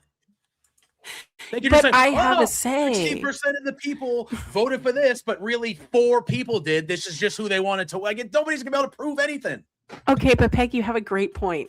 My entire thing in my head was Danhausen is going to skew all the votes, and he's going to go over. Yeah, and he's going to win the championship. I love Danhausen. But if Danhausen has one match, you're telling me that if it's a tournament style thing, and Danhausen has one match and loses, and somebody wrestles 2-3 times, but the fans vote for Danhausen to be the champion? What? Why? What does that person get? They wrestled 3 times. We don't need this. I don't know. We don't need this. I don't like if I am like so hell-bent on like I want to book a match and I want to book the stipulations and I want to book the winners. Go buy 2K. Yeah. You know what I mean? Like just go buy 2K. You don't need this in real life. No. I am excited about NXT people, versus WWE people. That's what that's what Survivor Series is for. It could be. In my opinion. Yeah. But he didn't really, is this guys and girls? Is this open to the whole roster? Because obviously I know they're not. Yeah, like he mentioned NXT, he mentioned the main roster, but is it just on the male side? Is there going to be one for both? Are we doing intergender? Yeah, I don't know if we'll do intergender, but like, are we going to have a female one and a male one just all in the same night? Like, what are we doing? Again, you had me because I just like wrestling, so I'd watch the event. I'd have a good time. Sure. But like, you had me until you started getting to that. Because again, once you open it up to voting, I don't trust the people to vote right. Because look at how voting goes in most areas of everywhere. It usually doesn't go well. You think I trust America? You think I trust people? Are you kidding me? First of all. And then second of all, I didn't even think about what Ophelia said until she said it. Like when you're introducing voting results to determine who wins something, WWE can just swing it whatever way they want. WWE? I don't know. I don't know if she's just being funny or if that's an actual thing. I think she might. I think she's just saying, what if there is a plot twist that's how you vote? Maybe, but you can't just be having everybody. You can't just be having that would get membership up. That's how Ring of Honor does it. Are you limited to one vote? Is it unlimited votes? Can some guy call in 1,000 times and pick whoever? Scott, I also never trust American Idol because Clay Aiken should have fucking won. Yeah, I don't trust anybody, dude. The people that have made it, besides Kelly Clarkson, the people that have made it.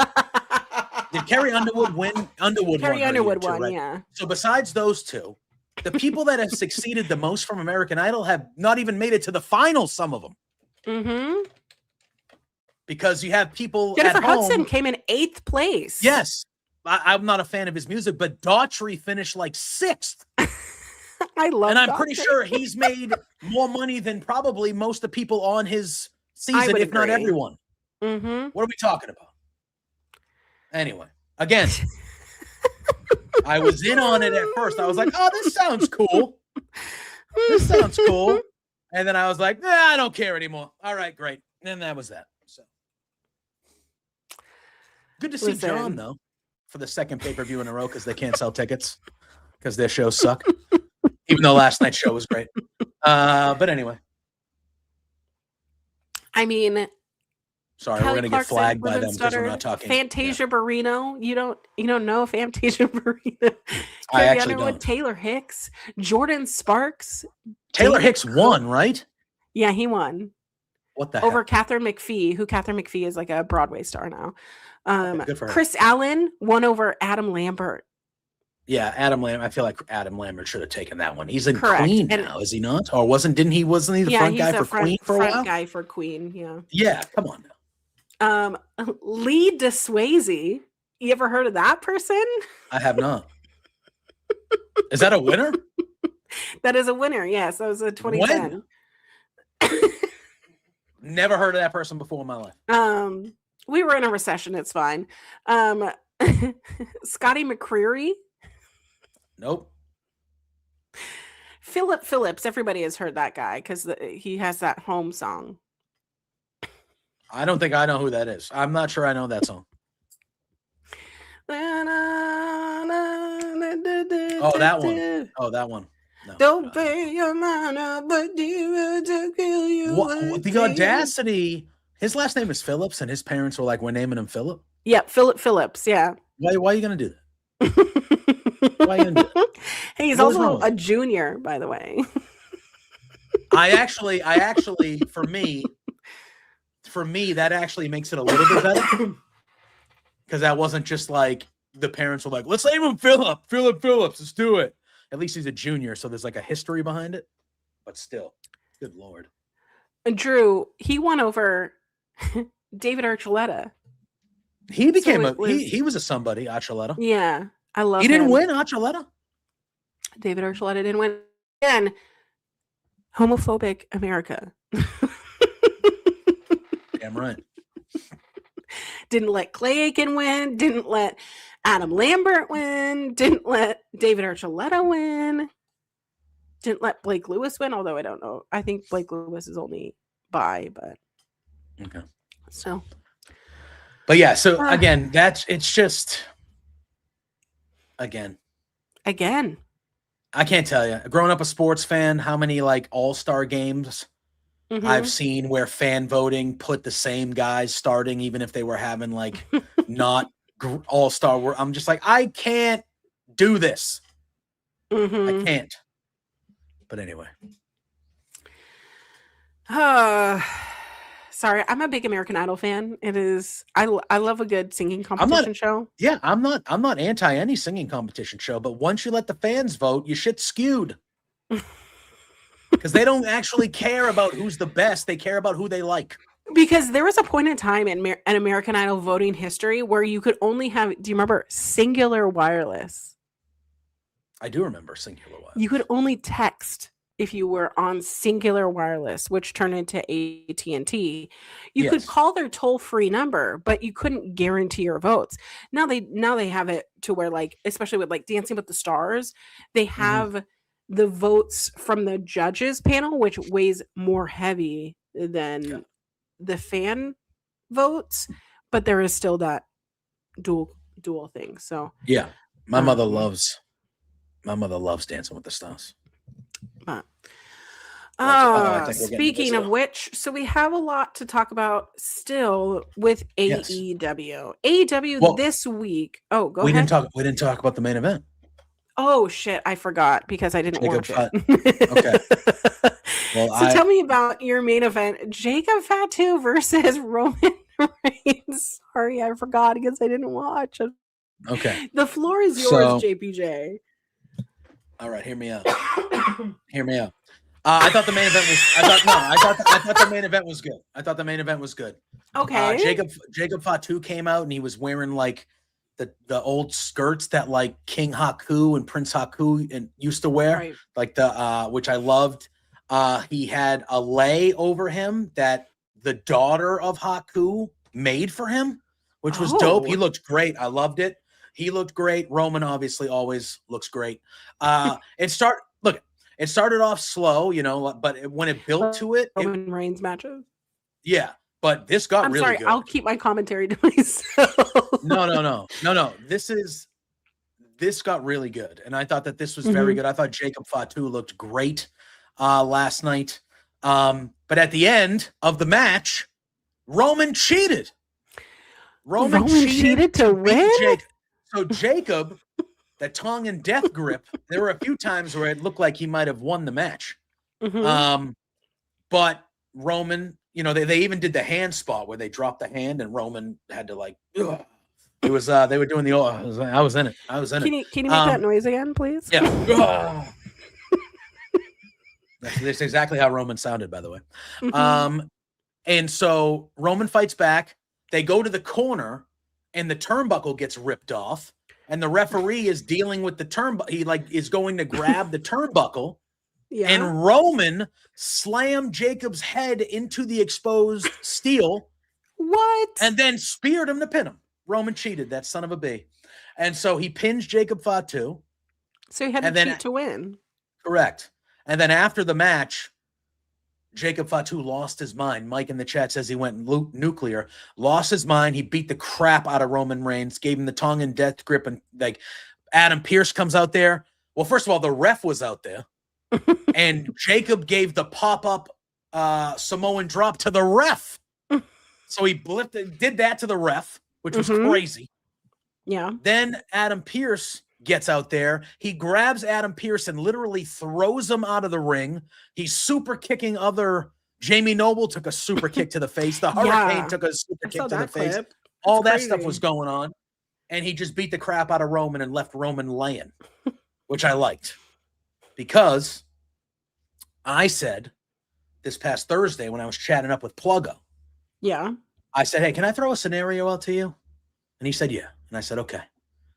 What about Roman wins on Saturday? And then Jacob attacks him. And then we get the rematch. Because all of a sudden now Roman is not going to be there for all of June. Roman's not there for all of June. He's not advertised for any matches in June. Okay. So what I think is going to happen is I think they're going to have a rematch at the Clash in Italy at the end of May. I think it's May 31st or something like that. And I think the Usos are going to line with Jacob Fatu, and Jacob's going to beat Roman for the title. And then I think Roman's going to go away for June. Okay. And then I think Roman's going to come back in July, and he's going to build to the rematch, the rubber match at SummerSlam. And then Roman wins the title back from Jacob at SummerSlam. Okay. Actually like that because you're building up a young guy in your Yes. I'm sorry. It's such a foreign concept sometimes. It's so hard to get there. Yeah. I like it. Yeah. I don't hate it. They're not doing that match at SummerSlam. That is going to be Mania next year. Alexa Bliss Gamer in the chat. I thought it should be SummerSlam, but I think the fact that they gave Oba the open challenges and stuff like that, and he's a guy that can easily win the John Cena Classic. That crowd was over last night when Cena mentioned Oba. They just lost their minds. Yeah. They were chanting his name. They were doing the ooh. They were they're doing the walk. They were dancing. That guy. Yeah. But I think that's a Mania match. I don't think they're going to do that as soon as SummerSlam. I think that we are getting a full 3-match kind of summer's worth feud with Jake with the post-match angle. And if you've watched SmackDown, which I know has been tough, SmackDown has been tough. The promos that the Usos are having with Jacob on SmackDown are like completely different from the Roman and Jacob stuff that's happening on Raw. And it's giving me a vibe that the Usos are eventually going to be on Jacob's side. That's the vibe I'm getting from those promos. Interesting. So we'll see where it goes, but. Hi, buddy. Okay. Interesting. Yeah. I'm more excited about it than not. So. Yeah. Plus, I think if you really want to cement Jacob Fatu is clearly, even as a bad guy, he's super. The crowd is invested in him. We're all invested in him. We all like Jacob Fatu. If you really want to cement him as like a dude going forward, him winning the title off of Roman, even if he loses it a month, like, you know what I mean? I know what you mean. Even if he loses it a month later, like I think once you put the title on somebody, that shows everybody that like this is a guy that you believe in. You gave him the title. You know what I mean? So he's not a good guy, yeah, not a bad guy. He's just a guy. Yeah, but we'll see. I think that's where we're going. Y'all, that's funny. Okay. Well, that was Backlash. If you had to rate it on a scale of a letter grade, because a certain website, ESPN, is not allowed to do that anymore, what would you letter grade this show? I think for me, it was a solid B+. A B+. I was going in expecting mid. I was expecting C. I was expecting a C. I thought the build to this, besides Roman and Jacob, I like the Roman and Jacob build. I thought the builds to this was, I thought it was kind of underwhelming. I was expecting it to be a fine pay-per-view, but nothing better. I thought that this was a really, really good pay-per-view. I thought there wasn't really a bad match. I thought that the crowd was really good in Tampa, which helped. This was a solid B+. Yeah. I would say B, because I think the Sammy and Trick, because it was a rematch, it was just kind of reheated nachos, in my opinion. That's fair. And again, too many fucking commercials. Okay. That's fair as well. Too many fucking commercials. I don't want to see them. I walk away and then I'm missing things. I don't need them. So I think that's fair. Well, shall we talk about some AEW? Yeah. A lot of AEW television this week. Did you enjoy a 3-hour Dynamite? I enjoyed the 2-hour Dynamite. I fell asleep. I am so sorry, guys. I'm a sleepy baby. So Wednesday, I did not even watch it on Wednesday because Wednesday was the day that I had my doctor's appointment, but also my boss was out all last week. So not only did I have to like go to my doctor's appointment at a certain time, but like I'm texting people at work to make sure things are getting done. And then, so you're not actually off, right? I might have clocked out, but then I'm still working, which sucked. Yep. And then I had to go sign my lease and do, all the depositing things and stuff, all the things, right? Yep. So by the time we got home, I was like, I don't want to watch a 3-hour Dynamite. So we watched it Thursday. Mm-hmm. And I don't even remember what we were doing. Oh, my husband wasn't feeling well this week. So it was just like, not only is like, I'm not feeling well, he's not feeling well. I think we had pho. And I went and like got pho for us. And like, by the time you like sit down to eat, it's like we watched an hour and a half of it. And I'm like, I'm falling asleep on the couch. And then I'm like, oh, I need to get up and like take the dogs on a walk, wash my face and stuff. So I really wasn't like really watching the trios match as much as I should have. And then I fell asleep. Look, okay. No, go ahead. You finish. Oh, I did get my thirst tweet in for Brian Keith and his cute little I like it. cute little braid. Yeah, I like it. I thought Dynamite again, because this was a 3-hour Dynamite, but the third hour they had framed as Collision. It was one of those, right? So yeah, fine.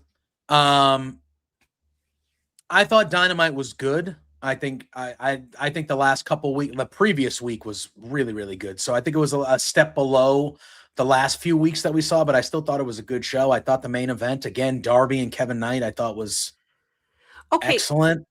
I thought it was good. Yesterday, after Backlash, took the dogs out stuff. Yeah.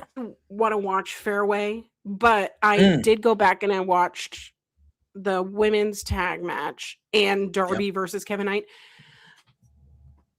I feel like they match their freak. You know what I mean? Oh, yeah.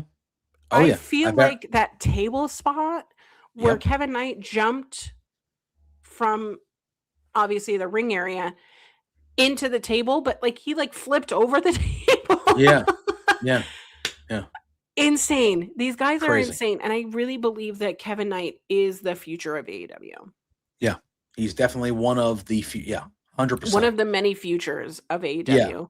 Yeah. It I was think really, Darby real. winning was Yeah. Of great, but course. What'd you think about Okay. So I'll ask you this. How do you feel about the stipulation that Darby, okay. or how do you feel about MJF potentially going bald? MJF's Not not gonna going to go bald. He's not gonna happen. But He spent so much money on that fucking hair. And like people are acting like if he shaves his head, it's not going to grow back. Guys, do you know what happens when you shave? It grows back. Yeah. Yeah. Yeah. I think if you shave MJF's hair, it like we're not going into surgery. We're not reversing like the way that they're talking about it is like we're going to reverse all of your turkey hair. Like Yeah. that's not what we're doing here. Yeah. Yeah, I thought Dynamite was pretty good. I actually very much enjoyed the Jamie Hayter Sky Blue match that was on that Collision. That first, I thought that was a really fun match. I liked that a lot. And then they did the 10-man to kind of end the night with the Bucks and that whole crew, and that AEW knows how to do those multi-man matches as good as anybody. So it was a fun, entertaining match, but there wasn't a ton of substance that came out of it. But it was just a fun, good little thing. I enjoyed Fairway Mike to Hell Bigley last night. versus AR Fox. Yes, to open up that first hour of Collision. Inject that into my veins, please, because holy shit. I don't think that AR Fox, I say this every time that he's on my fucking screen, he does not get enough airtime. Mm-hmm. And I don't know how to people want to watch AR Fox matches. But I thought that the match was fan-fucking-tastic. The main event of that first hour of Collision, with the Bang Bang Gang teaming up with the Young Bucks, there was just something about Ace Austin that I want him to squeeze somebody's head off, with his giant thighs. But him getting the win over the Death Riders and the Dogs was fan-fucking-tastic. I think it was exactly the heel versus face that we like in a 10-man match, There's just a lot going on, and I really enjoyed it. I actually enjoyed following it. But I really want to know, what did you think about this Fairway to Hell? What did you think about this Mario Golf looking fucking setup? So do you know? All right. So like, do you know? So this is an arena where in the off season of golf, they have created this indoor golf league where the pro golfers, Tiger Woods, well, not now, Okay. but like last year, Tiger Woods is on a team, Rory McIlroy, all the big golfers, or most of them, are on teams. Boston has a team, LA has a team, like, and they just go and they play in these indoor arenas on simulators, and it has a real size green, which is what we saw last night. Darby and Pop were fighting on. So this was one of those arenas. So when I heard they were going there, I was like, and then they were calling it Fairway to Hell and all that stuff. But like, I was like, all right. And I saw the setup and I was like, all right, this is a little out there to have this there, but this is kind of cool. I like golf. I watch golf. I play golf. I'm a big golfer guy. I like golf. And then I saw the main event. And Darby once Allin versus Pac. First of all, terrific. And then once they started using the golf course, the code red into the sand bunker, fucking A, dude. Awesome. So awesome. Tell JPJ, y'all, if you, in the chat, tell me in the chat if you have fallen into a sand pit or a sand dune or whatever. I fell into one on a family vacation. Okay. We were doing a short course.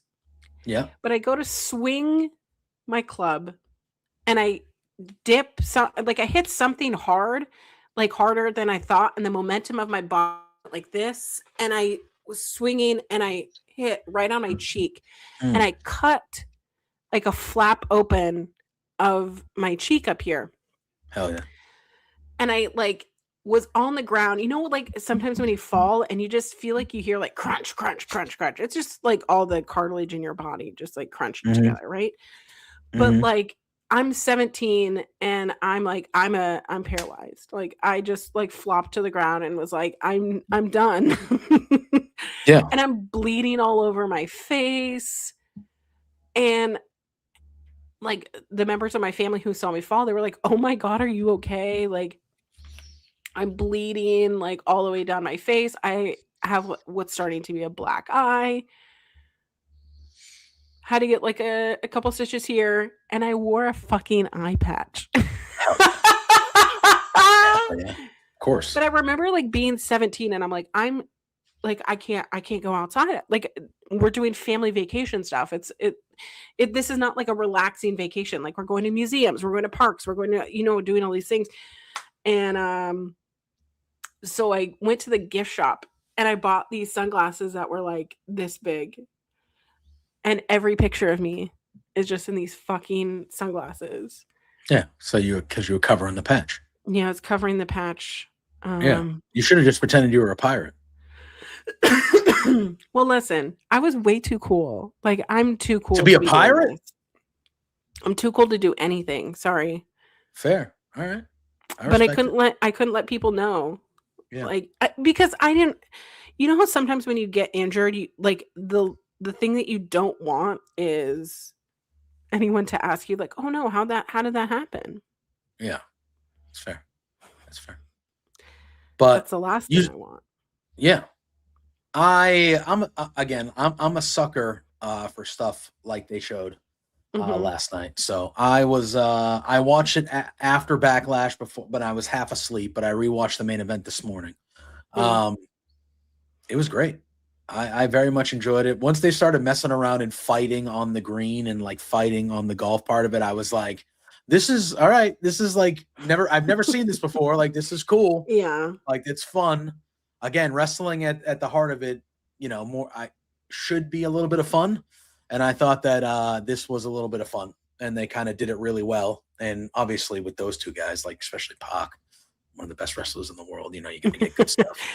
So listen, I get it. But yeah, me and golf, not a thing. But apparently for Darby and Pac, it was a thing. Yeah, I definitely didn't understand the setup because like the setup of the arena is like everybody was on the outside, but they only had a few people standing ringside. Yes. I don't think they had actual seats. No, the seats were kind of like where the actual seats are, or like standing room only, where like the people stand for the golf events. So the fans it felt like a little further away from the ring than we're used to. But I thought the sound came through pretty well. Like I thought it sounded loud in there for the big spots. And I was just going to say, obviously we're talking about the main event. Earlier in the night, Mark Davis, my man, Mark Davis, oh my God, beat Jack Perry for the national championship. I was not expecting this. So me neither. Like, it's not that I don't see this fit. I think that Mark Davis has been putting in the fucking work. Like he's back. God, and he's with the Don Callis family. He's that big guy that they've been wanting. And I know that him being paired up with Jake something. What is Jake's new name? Doyle. Jake Doyle. Thank you. And unfortunately, him getting that bicep injury has kept him out. But it's a thing that like that hasn't stopped Mark Davis from having these great showcases. I think that he pinned someone a few weeks ago that was like a really like I was impressed. I was thoroughly sports entertained here. The match between him and Jack Perry is so funny because like Jack Perry is like clearly smaller than Mark Davis, but I felt like literally until the end, I thought that Jack Perry was going to win. Yep. 100%. Because this would have been too early for Jack Perry to lose the national title. I agree. I agree. And look at some stuff went down in the match that helped him, win. Obviously, it's a Callis family member. Scott just said Ricochet got, getting involved. Like there were some things that happened. There was some chicanery that helped Mr. Davis win. Yeah. But like you said, and look, we have been on here when we talk about AEW. I feel like I've been singing Mark Davis's praises ever since they kind of have given him this singles run. Right. He has been really, really good, like you said. So I didn't expect Jack Perry to lose it so soon. Maybe they're going to have him rise up the ranks a little bit and, go for the, back towards the TNT title or higher up. I'm not sure. I've seen people online go, okay, how did Mark Davis get in this position? Like, how did Mark Davis get the opportunity? And y'all must have amnesia because it was only a couple weeks ago that Mark Davis beat Will Ospreay by referee decision. He literally incapacitated Will fucking Ospreay. Yep.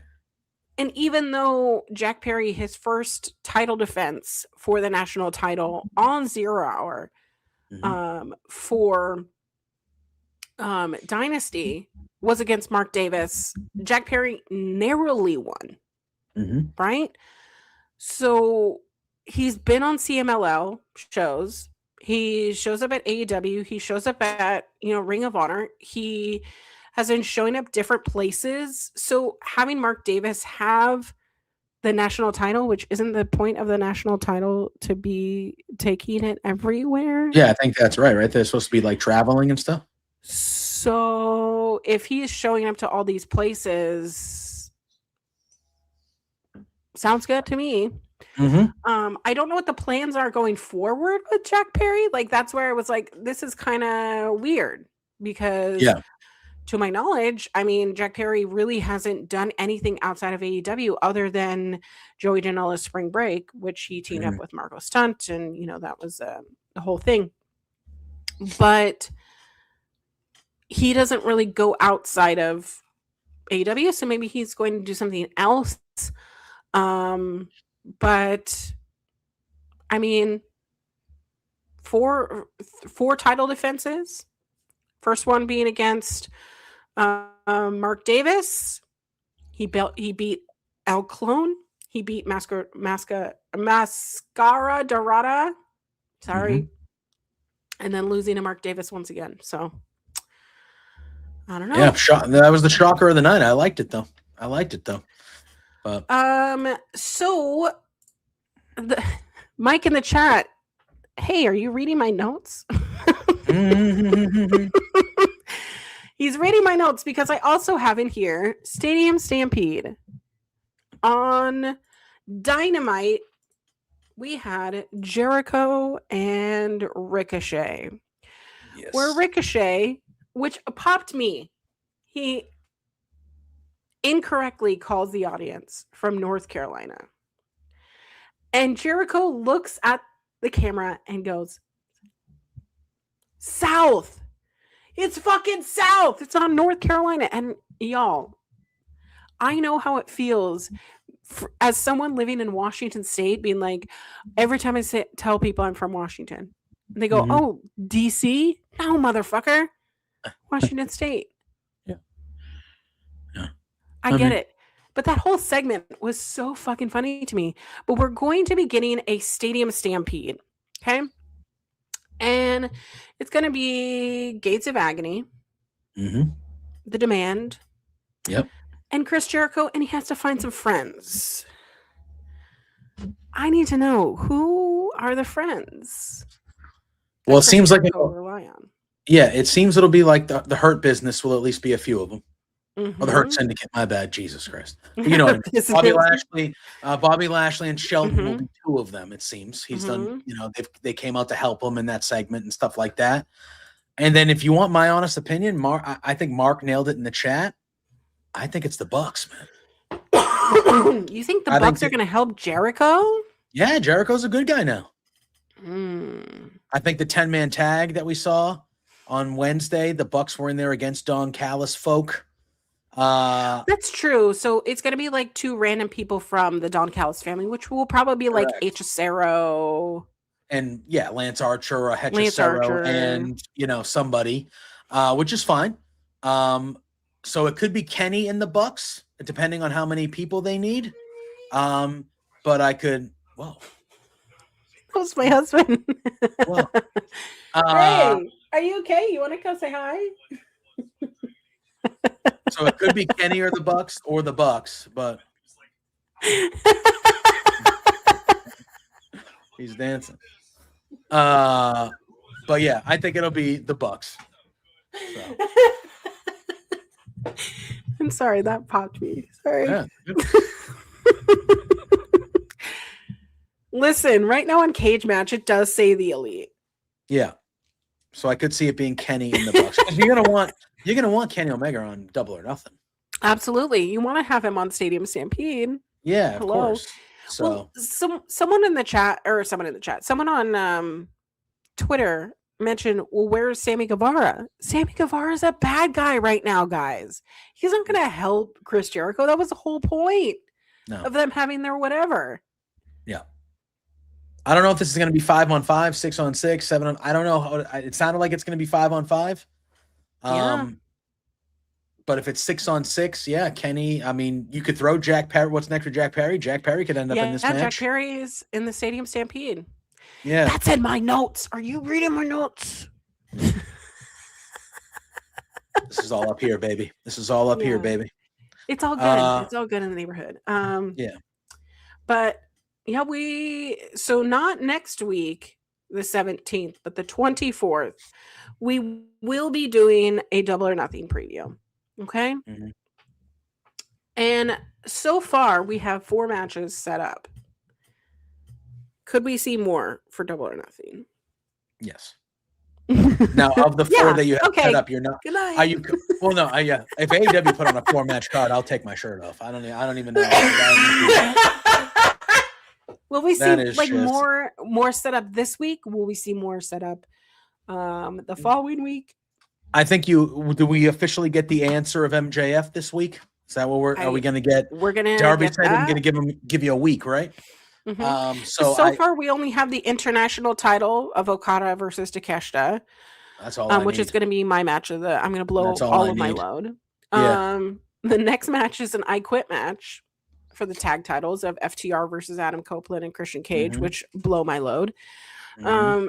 And then we're having a 4-way for the women's world champion of Tekla, Sheeta, Jamie Hayter, and Chris Statlander. Blow my load. Jeez. Yeah, sign me right up. Sign me the fuck up. Yeah, that's just okay. So those are good matches to start. That's a good batch to start the build for. So, we're gonna get Darby and MJF for sure. We're getting you had mentioned the Stadium Stampede. We're getting that when we know all that stuff. I would assume the women's tag titles will be on the line. I don't know if you go Brawling Birds already or you have them fight somebody else and you keep building. I feel like the Brawling. Well, you can't. Brawling Birds are going to be in the 4. Yeah, the haters in the 4-way. So, but I assume they'll defend those titles against someone. Yeah. And it is Double or Nothing. So Double or Nothing is in New York City. So we got to get some more New York City talent. Say, I don't know. Willow, who's from Long Island. We can get a TBS title match on here. Would be nice. Yeah, why not? I mean, I expect it. We have we have 2 Dynamites to get there. I would expect that by the time we are meeting here on Sunday, May 24th, going through a preview, we will have a dozen matches to talk about. Would be my expectation. Who would you have Kevin Knight face? Speedball. Is it too early for that? You could do a friendly one-on-one match and then have something dissolve out of that, whatever the word is.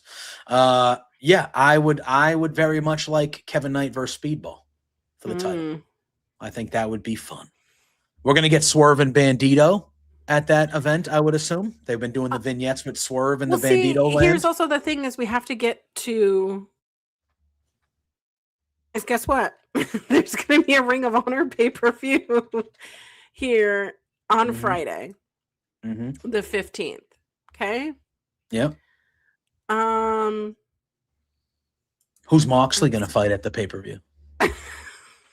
Someone just said he thinks. Someone just said in the chat. Mark said Ospreay versus Samoa Joe because Samoa Joe's been kind of giving Ospreay ultimatums, and Ospreay's dealing with Moxley and the Death Riders, like working out with them and stuff.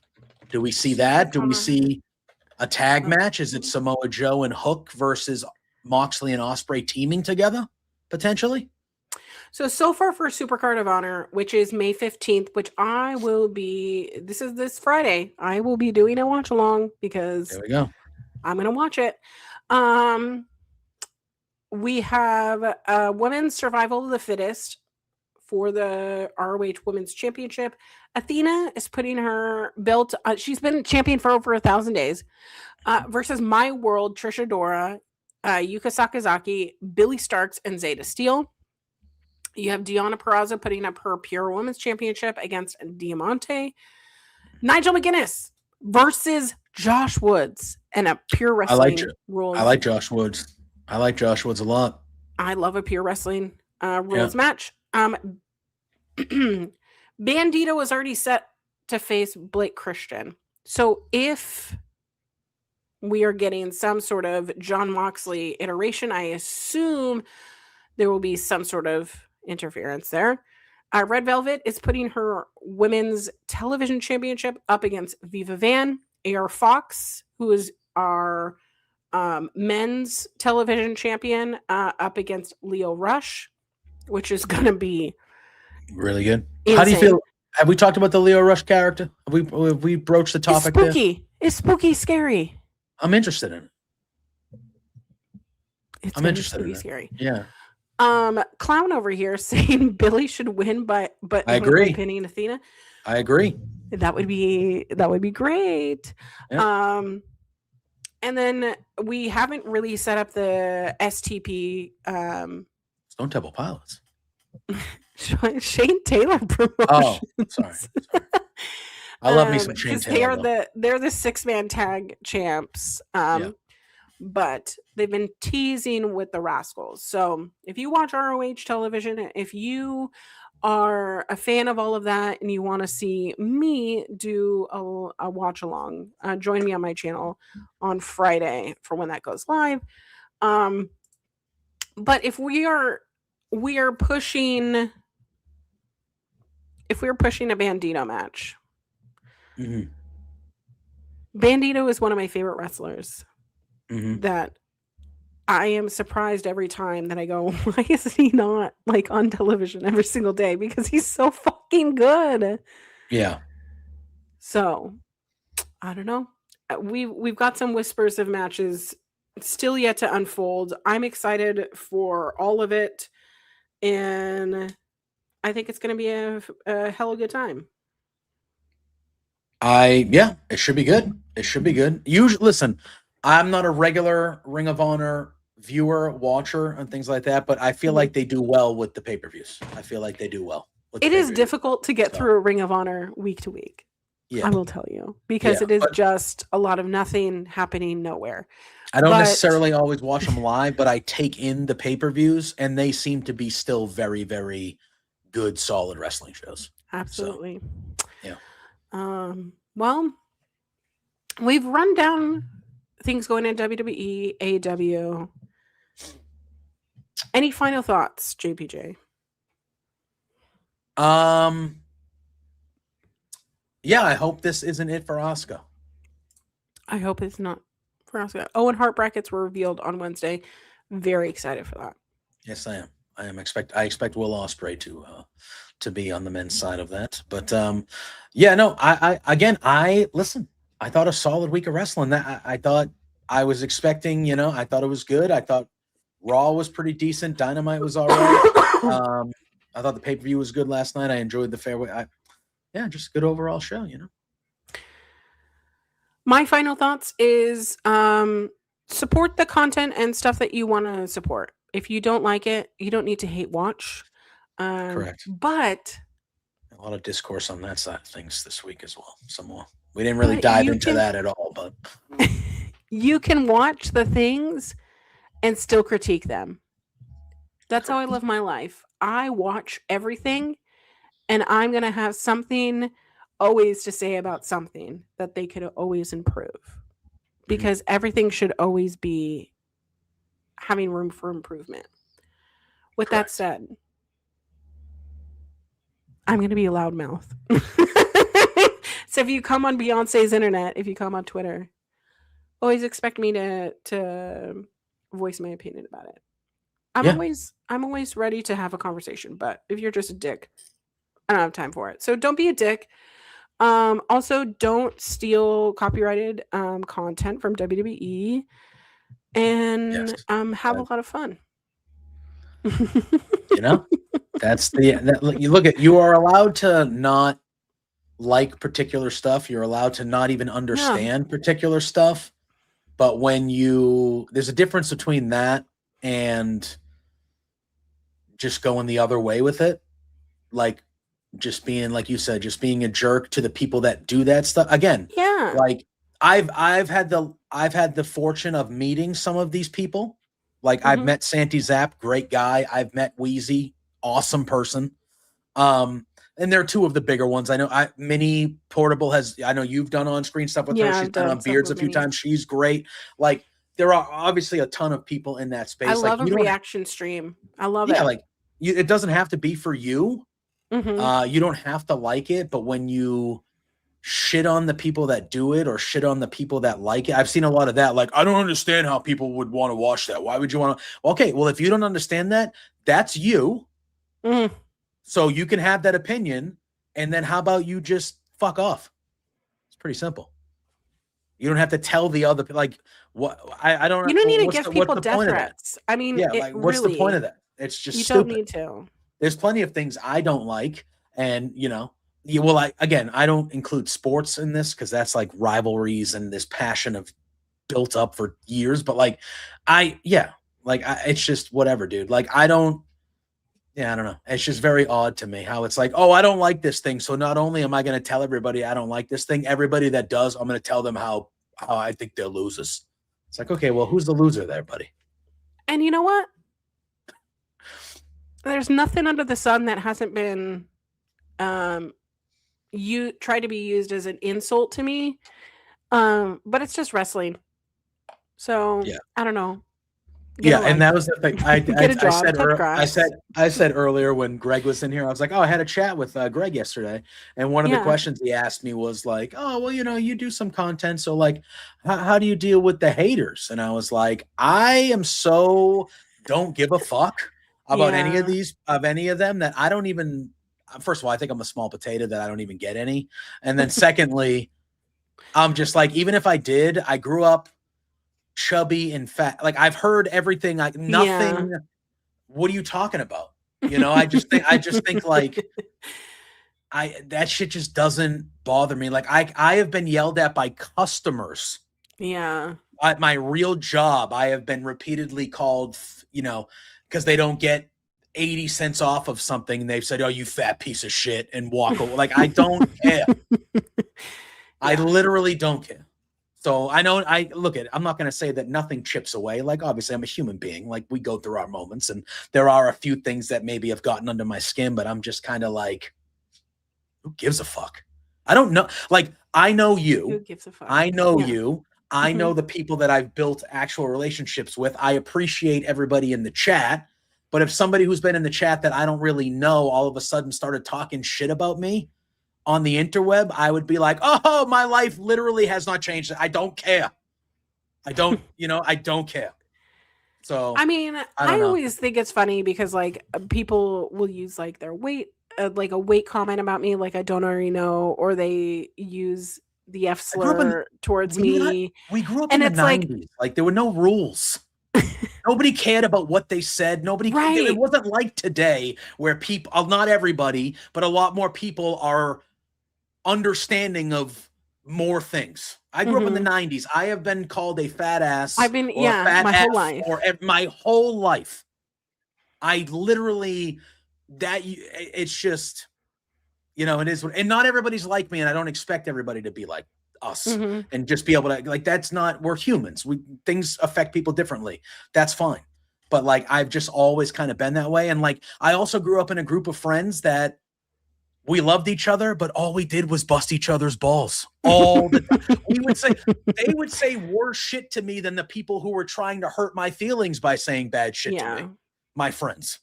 So it's just, I just kind of always grown up with that kind of whatever. So it just doesn't really, it just doesn't bother. I don't know. I just don't let it bother me because at the end of the day, most of these people are not real people. Well, like, it's also funny because like some people have been like, "Oh, I'm so sorry." Like I love I love taking shots. You know, like I love trash talking, but the moment it gets like personal, I'm like, "Okay, I'll see myself out. I don't want to participate in this." And some people, I'm not into it. So yeah, and some people like they'll earn. Like I am also the type of guy that if I'm in the mood and somebody does come after me, or I see someone write something real stupid, I'm like, all right, I'm going to spend the next 20 minutes just fucking with this guy. It's fun. Just going in on him. But then after a while, I'm like, I don't need to be here for you to be talking about someone. Correct. Once you reach a certain, statement or rerun of something you said 4 messages ago, like, all right, I won. See you later. Go ahead. Go run upstairs and tell your mom how much I made you angry. Anyway. But I also win. I win. I'm married to the love of my life. I win. It is what it is. Sorry. Anyways, JPJ, where can we find you? Needless to say, last thing I'll say, talk nicely to me, okay? Talk nicely to other people. And don't watch wrestling that you hate. Anyways, JPJ, where can we find you? You can find me, JPJ Loves Gaming, on all social media platforms. I also have a Twitch where I play some games. Probably going to be playing some games a little bit later on this afternoon over there, so you can come and watch me get very angry and frustrated because I usually get my ass whooped. But, it's a fun time. Thursday nights, Love Wrestling CA, me and Pluggo, Between Two Beards, every Thursday night, 8 p.m. Eastern. You can check me out there. Obviously here, noon Eastern every Sunday with you doing this coast to coast thing, which is a highlight of the week for me. And thank you so much for watching. Like, you've made every show more and more successful as we've gone on. So thank you. Truly. Yeah, absolutely. Absolutely. So that's where you can find me now as far as content goes. And then, just stay tuned to the socials. I usually release my schedule on Monday mornings, and there might be some other stuff coming down the line there. So just follow me right here. So love it. Well, you can find me anywhere there's social media _queer Auntie. I think the month of May is going to be a slow one for me because I'm basically tied to just this show, whatever watch along I'm going to do. And then my podcast of Peak Millennials, where we talk about nostalgia and peak millennial topics. I'm really enjoying reading through a lot of Reddit stories. I didn't realize that like people like that shit. So we do have like an Ask a Millennial section, which we go through and give our unsolicited millennial advice, which is kind of a lot of fun because me and my co-host Natalie have very different opinions about things. So if you want to join us, those shows go live on Mondays, and they're always attached to all my socials. If you want to donate to my GoFundMe so that I can properly move and I don't have to be in the red too long, which I think is going to happen. I really am struggle bus over here. Don't know how I'm going to be able to afford things. So if you would like to help a newly disabled person be able to move out of their apartment, please. That is pinned in my profile. I appreciate you guys so much. And I mean, I've gotten so many wonderful people anyways, of not just monetarily, but have committed to showing up to help clean.